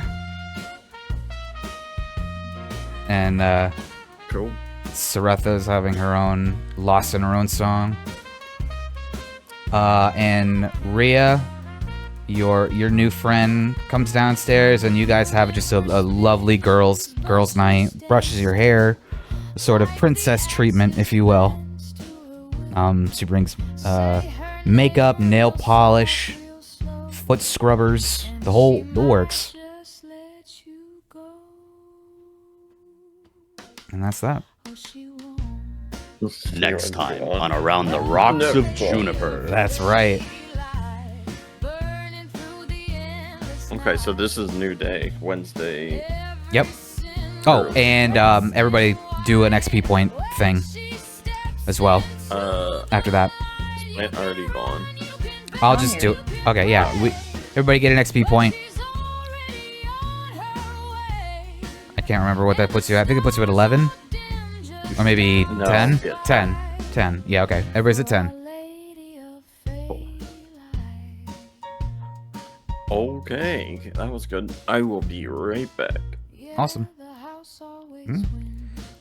You don't even have to be back. That's the end of the session. Your moral obligation has ceased. You may venture off and do whatever the heck you wish. Make a note, Alien, that you need a roll for the cat dice. Next session, probably. The cat. I need to roll for their dice. Use the arm. What do you mean? What? Whenever I use the yarn, I have to do something, remember? Oh, that's right. You're right. Yes, I remember. Okay. Yeah. Just keep that in mind. Okay. Yeah, you're right. I'll write that down. Okay, thank you for reminding me. I would have totally missed that. Why don't I do it right now? Let's do it right now. Pretty sure I can do that. Yeah. What'd you guys think of The Godfather? 16. Gabagoo. Hey, Gabagoo. That's pretty funny. I rolled a 16. What does that even mean? It's something Italian to say, I'm pretty sure. All right. Let me look at your, what we got? Okay. Apparently it's cured pork meat. Really? Yeah. In any event, if you YouTubers, if you are still watching, thank you. Do that bullshit. You know what I'm talking about.